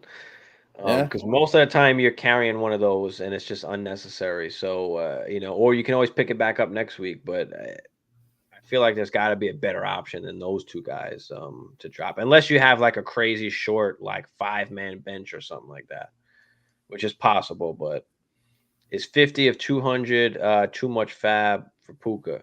No, it's not. I'm good with that. Yeah, I'm all right with that as well. Ace said T-Law, Kirk, Goff, Lamar at QB. One of them? It's a good one. Let's see. Yeah, that's all I got. T-Law. So Lamar's playing at Cincinnati. Okay. Trevor Lawrence home against Kansas City. Okay. Kirk Cousins. Not Trevor Lawrence. You said Kansas City. It's going to be Trevor Lawrence. Okay. You've got who's Kirk playing? At Philly. No. Nope.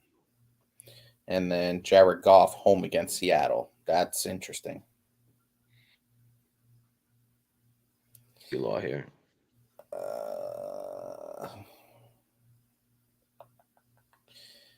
I'm leaning Trevor Lawrence, but Lamar might be the guy here. You might be. Do you want to play it safe, or do you want to go for the the number one overall week upside kind of where you play Lamar? Yeah, I think T-Law is the safe play, but Lamar is the upside here. Yeah, Lamar's the highest ceiling guy here, but Trevor Lawrence, man. But going against the Chiefs kind of just makes it a little more spicy where it's like, okay, like, now I don't have to rely on Lamar's legs or, I can go with Trevor here who's going to throw a few tutties. And Trevor didn't exactly play his A game last week, and he was still pretty good. Mm-hmm.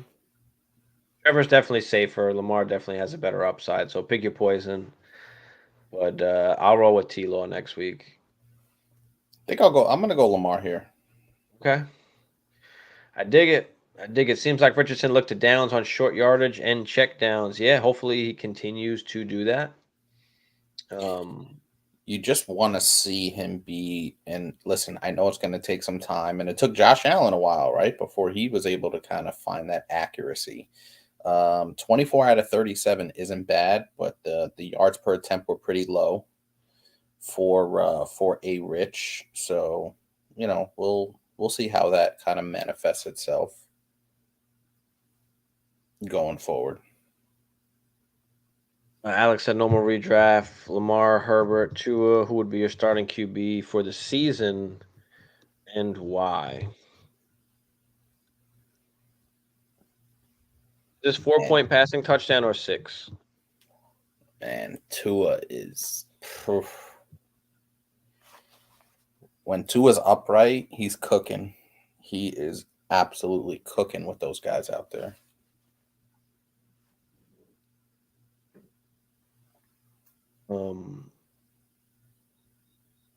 If it's 4, do you think Lamar is 4-point per passing touchdown? It is 4-point per passing touchdown. So with the rushing, it makes it more, a lot more interesting. It does, but man, Tua's kicking ass and taking names right now. Everybody was scared about him getting hurt, but there's still a lot to be. Which can still be, but now that he does this in week 1, it's like, oh shit, he's back. He's back.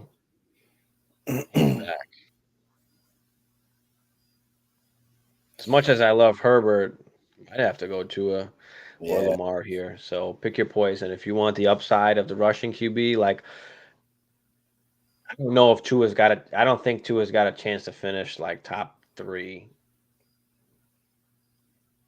I do. Think you can finish top 3? I'm not saying the chances are very high, but listen, if he plays 16 out of 17, yeah. So play it safe with Tua, or go for number 1 overall upside like Lamar. Gusto. Who I love, who I really do like this year. Obviously, wasn't a great first game, but yeah, I think it's either between those two there. Pick your poison. I meant like Garrett and Mostert for a better receiver. Yeah, if you could trade Garrett and Mostert to get a top 15-ish guy. At this point, for sure. I'm okay with doing that. Simp said he doesn't. He's got CD, Waddle, and Ridley as his wide receivers. It must be a tiny bench that you're playing with there. So you don't need to start any of these guys. They're just on your bench, right? Yeah, they're just on your bench. If they're just on your bench, then I'm just going to keep London and Quentin Johnson. Yeah, I tend to agree, because then you're going to get upside. Robert Woods could get hurt down the line, and we got to see what Downs eventually turns into. Yeah, or you could use them for trade bait or something like that if they do start producing. Should I pick up Hurst for Higbee? I just feel like he has more upside than Higbee. I think they're kind of the same. It's the same thing, really. So you just got to pick which one you want. I mean, Hurst scored the touchdown. I think that's what's got everybody kind of like a little hot and bothered, but they're virtually the same. And there's not much else over there also, to be fair, with the injuries that they've got. So very true.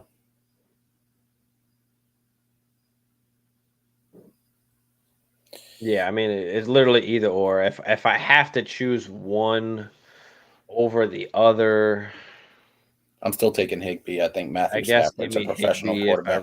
If I really have to choose, and give me Higbee, but by a hair, man. I'll go safe for option and Trevor. Okay, Ace, I could see that. Nothing wrong with that.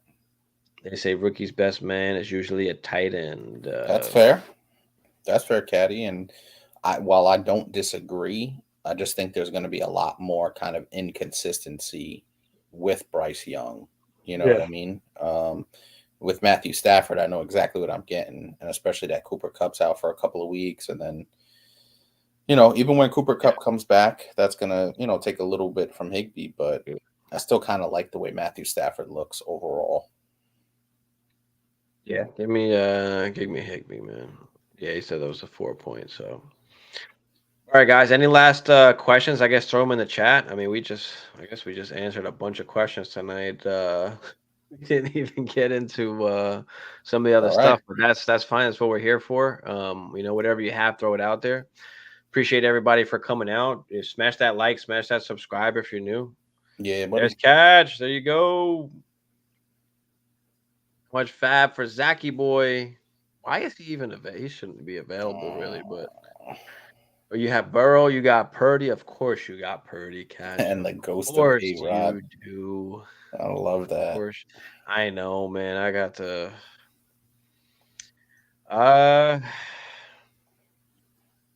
You going 30%? Zach Wilson. No, it's probably more than that. I mean, it depends who's out there on waivers. I'm not sure how deep your rosters go. Like, it's like I'm okay with spending the majority of my fab if there's not much out there on waivers, and depending on what position my team's in, at running back and wide receiver, like. So I'm okay with spending even probably most of it. If I need to. You definitely like to have him. I mean, I fucked up in one league and I didn't have him as my backup. I just wasn't even thinking about Aaron Rodgers getting hurt. I mean, it was just it was just dumb. I should have had him. Aaron doesn't. Now I'm paying for it. Now I have to pay for it. So. Aaron doesn't get hurt often. Yeah, he's only QB worth anything. I mean, so absolutely, I'll spend whatever. I'll spend all of it if I need to, because he's going to be worth at least a second round pick to anybody. So. Yeah. I'm okay with spending the majority of the fab at that point, because somebody's going to want Purdy. So even if somebody's going to want Wilson, whether you use him or not, like, he's going to be worth it to somebody. So I couldn't even get him for a second in 2 leagues. I had Aaron Rodgers. So out of like 8 dynasty teams. In 2 leagues, I decided to kind of do a different kind of route and kind of go with the older QB as a QB2. And, Aaron Rodgers goes down. Of course he goes down. And I don't have Zach Wilson. So, But you didn't think of that's just a. Atwell thoughts now, Crispy. You must like Atwell. I think he's okay, and my thoughts are still the same. I mean, he's going to be fine probably until Cooper Kupp comes back. That's when things are going to change. But Atwell is he's a guy that he's going to be involved because there's nobody else there. How much do I trust him? I don't know if he does what he did again last week. Can he do it? Yeah, but. He's been in the league a few years now. He got hurt the first year. He's a smaller guy. So he's fine to have if you want to stash him on the bench, if you want to play him. I mean, yeah, I don't mind Atwell. I think he's a flex play at the very, very best. But a high upside. I talked about Atwell and said that he's a sneaky guy to keep your eye on. He can go out there and catch some bombs. Now, he was way more. He did a lot more than I expected. I expected maybe like 2 for 60 or something. He went out there and had like 8 for 100 or whatever the case was. Yeah, he did. They threw the ball a ton. Puka went crazy too. So that was just. Yeah. I would tell it's a good sell high opportunity for sure. Yeah. I tried to trade Atwell for Christian Kirk. That didn't have Atwell and a pick for Christian Kirk. That didn't work out. But yeah, Atwell's a guy I'm selling. Cash said he's only QB worth anything. Yeah, I'll go in if that's the case. If there's nothing else out there, because I mean, most of the good players or players with some sort of upside are going to be on people's taxis or on people's benches. So, I'm sure there's not much on waivers. So, in Dynasty, you spend whatever, because what you can get back is going to be better. So, you get back at least a pick. Yeah, pretty deep league. Not a lot of skill positions. Fucking blow it all. Blow the bank. Blow the bank. A said, should I start Christian Watson at the flex or look to get Bourne or Collins? Thoughts on Terry McLaurin? So we'll start with the first one, right? Could I start Christian Watson at the flex or look to get Bourne or Collins? I'll let you answer this, Hammer, because you are the Smacker fan. Go ahead. Oh, you mean the Smackers that won in dominant fashion? Is that what you meant? Don't start your shit with the Packers, bro. Don't start. I'm just curious, if they won or how well did they do, but that's just me. Go ahead. Christian Watson's a little bit of a risky play because he is coming off the injury. We saw Kendrick Bourne go out there and just do things that I didn't expect him to do. And then Nico Collins, we kind of liked him. He's more of a post-hype sleeper. This is a tough one because I do think Christian Watson has the most upside here. I feel safer probably with a Nico Collins. I don't even know if Christian Watson's going to play. So that's a factor that goes into it. Give me Nico Collins here. Who are these guys playing first off? Christian Watson is at Atlanta. Maybe. Okay. We don't know if he's playing. Okay. Bourne is where's New England? Where the fuck is New England? Why don't I see New England? Dolphins. They've got the Dolphins, and then you got Collins. Who's Collins playing? Houston Colts. No, is it crazy to say Kendrick Bourne if Devontae Parker is out again against a Dolphins team? It's not. It's really not. See, the problem is... Was the Packers playing, you said? At Atlanta. But we don't know if Christian Watson's playing. Christian Watson plays, it's going to be tough to not play Christian Watson. If who knows if he's going to be limited at all. Right now, I'm going to say Kendrick Bourne, but keep an eye on Christian Watson. But if Devontae Parker misses again, you got to keep an eye on that as well. So it's either going to be Watson or Bourne, I think, for me. Yeah, if Watson just plays, depends on who's going to play. See, the problem is Watson's very risky with the hamstring because even if he does play, I've seen Christian Watson be questionable, go into the game, play a little bit, and then come out. I've seen it. So none of them play Thursday, right? No. Watson plays Monday at 1. Check back in with us on Friday or Saturday. We'll be live Friday night and Saturday night.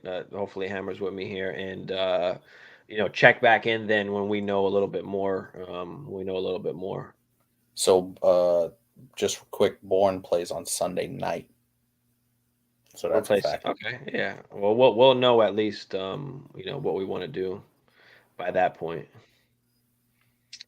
Philip said, "What's Zach Wilson's worth to the Rodgers owners in Superflex? He has no other QBs." That's your situation. This is my situation. He's at least worth a second round pick. You're not going to get him for anything cheaper than a second round pick, and people are going to try and tax you because that's what's happening to me right now. Everybody's trying to tax me on it. And I'm okay for right now. Like I'm not going to press because people want you to just fold. But after I don't do anything for a week, then they're going to be like, all right, I'm not going to get what I want here. Maybe I'll cave in because any kind of plus on Zach Wilson they're good with. So yeah, he's at least worth a second round pick. I actually bought him in one league, in an IDP league. I paid fucking Trey Lance and a third because I had no choice. And wound up taking it. And I didn't think that was a bad trade because really it was like a third. Lance is not anybody right now. Can he be something in the future? Yeah, but at that point I can always try and buy back in at that time. So I was okay giving it up, but I didn't want to give up the second with it. So I gave up the third and Trey Lance and give me Zach Wilson. But yeah, it's gonna be at least worth a second. Hunter and Kincaid are also on waivers. We talked about them, yeah. And Kincaid. I do like Hunter Henry's upside a little bit more than Kincaid at this point.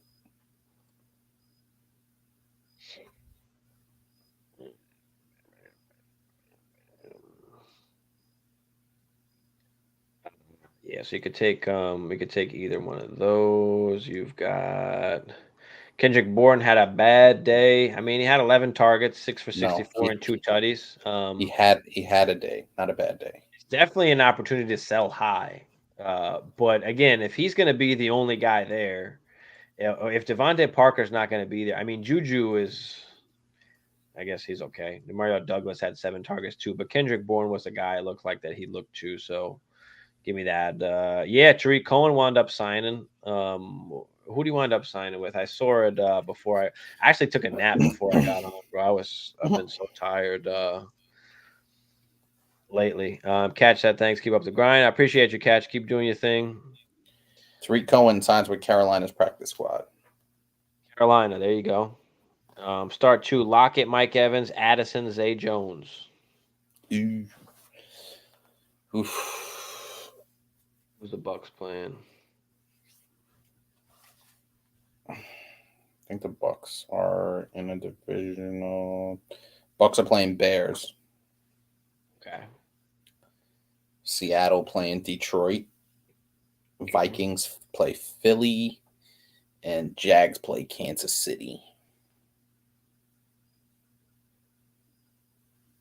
I think one here, I'm going Mike Evans. At least one. Okay. I was going to say close with Mike Evans there. I think I'm going to go Lockett and Evans. I know Lockett didn't have a great game last game, but I think I got to go Lockett and Evans here. Let me sit Addison against the Eagles D, even though he could still catch a tutty. I mean, we might get to the point where Addison is just a must start just because of the passing offense the Vikings have. We'll see. Zay Jones is probably going to be hit or miss with Christian Kirk. I see them kind of going back and forth as I had mentioned earlier. So give me Lockett and Mike Evans here. Yeah, I'm leaning that way too, but Addison made a strong case to be in there as well. So he did. You know what? Give me Mike Evans and Addison. Okay. Yeah. Give me Evans and Addison. I could dig that. I think I missed something earlier. Somebody asked us about my bad. Thoughts on Terry McLaurin. That's right. We love Terry. We just want to see him healthy. I think that's what it boils down to. Mm-hmm. Sam Howell leaves a little something to be desired. He wasn't great. He wasn't terrible. He was kind of what we thought he was, average. All right. So yeah, if Terry McLaurin's healthy, you got to roll him out there. I like Terry as well. I mean, obviously he's dealing with the injury, the turf toe. Hopefully he's good to go now. Obviously he played that first week. I think Dotson out targeted him, if I'm not mistaken. And we were worried about Terry going into this game just because of the injury. Just because of the injury, yeah. So I mean, Shaheed or Scary Terry. It's Terry if he's healthy. It's still Terry, but Shaheed is an interesting guy. We don't know if Michael Thomas is going to be able to play the whole season. We'll see how that goes. Michael Thomas looked strong coming out the gate, and then it kind of just fizzled down. Kind of what we expect. But Shaheed looked pretty good. But yeah, give me Scary Terry. Give me Scary Terry. Even though I like Derek Carr more than Howell, obviously. What's Love worth to the same owner? Way more than Zach Wilson.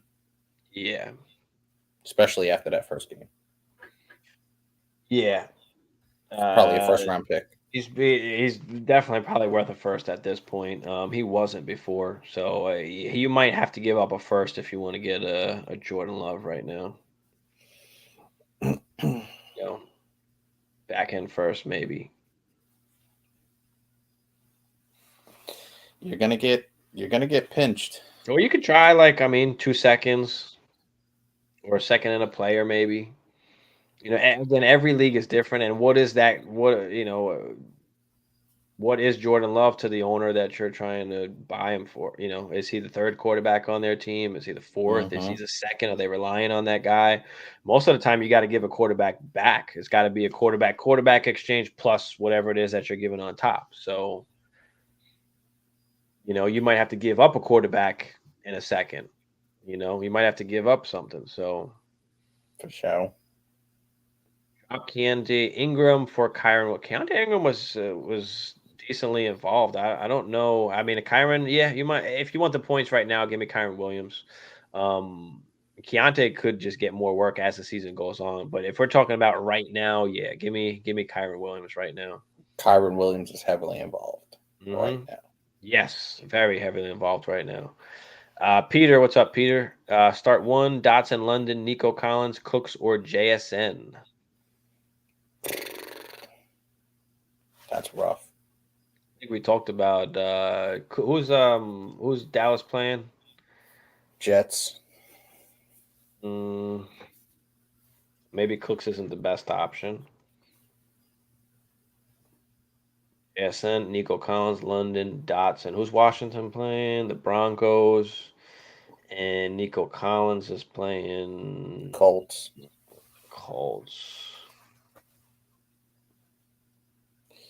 I'm leaning Nico Collins here. I don't think JSN is just ready just yet, I should say. I mean, I guess I'm leaning that way too. Or is it Dotson? Is it Dotson? I mean, I know they're going against the Broncos, but you got Terry on one side. Give me Dotson. Fuck it. Give me Dotson. I'm taking Nico Collins here. I could roll with that too. I got it.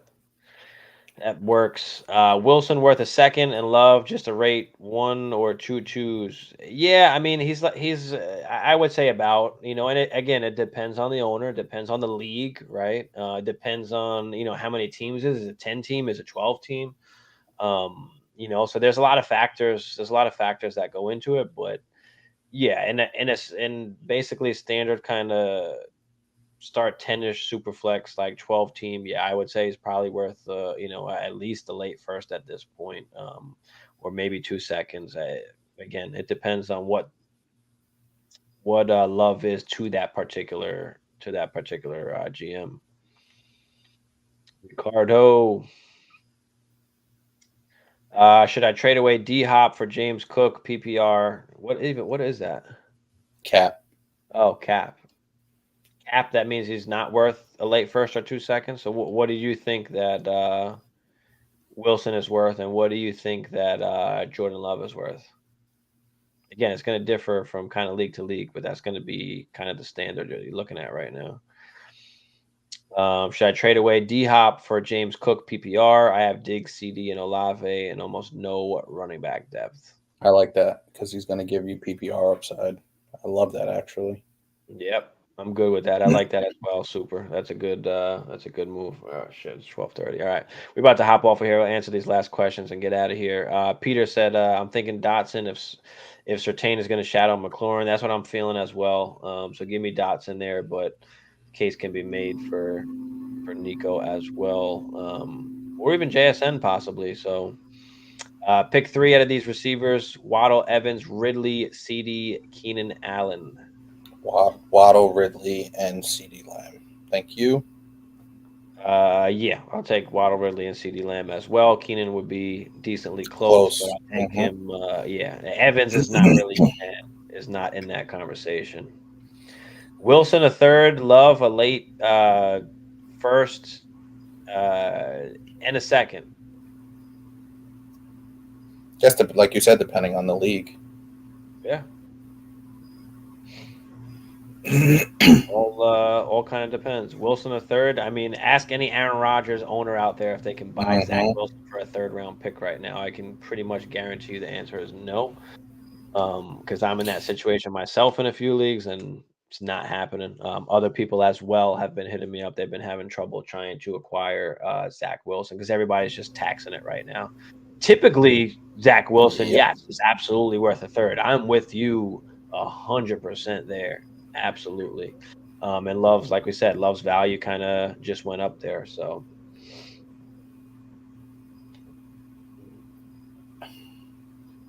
anything else out there? Throw any questions out, guys. Appreciate everybody for tuning in. Smash that like for us. Smash that subscribe. If you're new, you got any last second things to throw out there? Hammer, Ace said thanks for the advice, guys. No problem. Ace, appreciate you for tuning in. Are the Packers good? Yeah, I think they are. Final word. Oh my God! Don't start with your Packers shit, bro. Ricardo, appreciate you, man. Appreciate you coming out, and everybody else out there. Yes, sir. Let's get up out of here. We'll be on tomorrow night, just answering questions as well. But peace. You ready, Jerry? I'm ready. Just want to make sure you're ready, brother. Show me the money. Oh, you didn't know? Every day I'm hustling. Every day I'm hustling. Every day I'm hustling. Put my shoes on, you wouldn't last a mile. Summertime, when it's king, I'm the champ, I'm the Judy of the lamb. This is the gift I was given, so I just live by my hustle.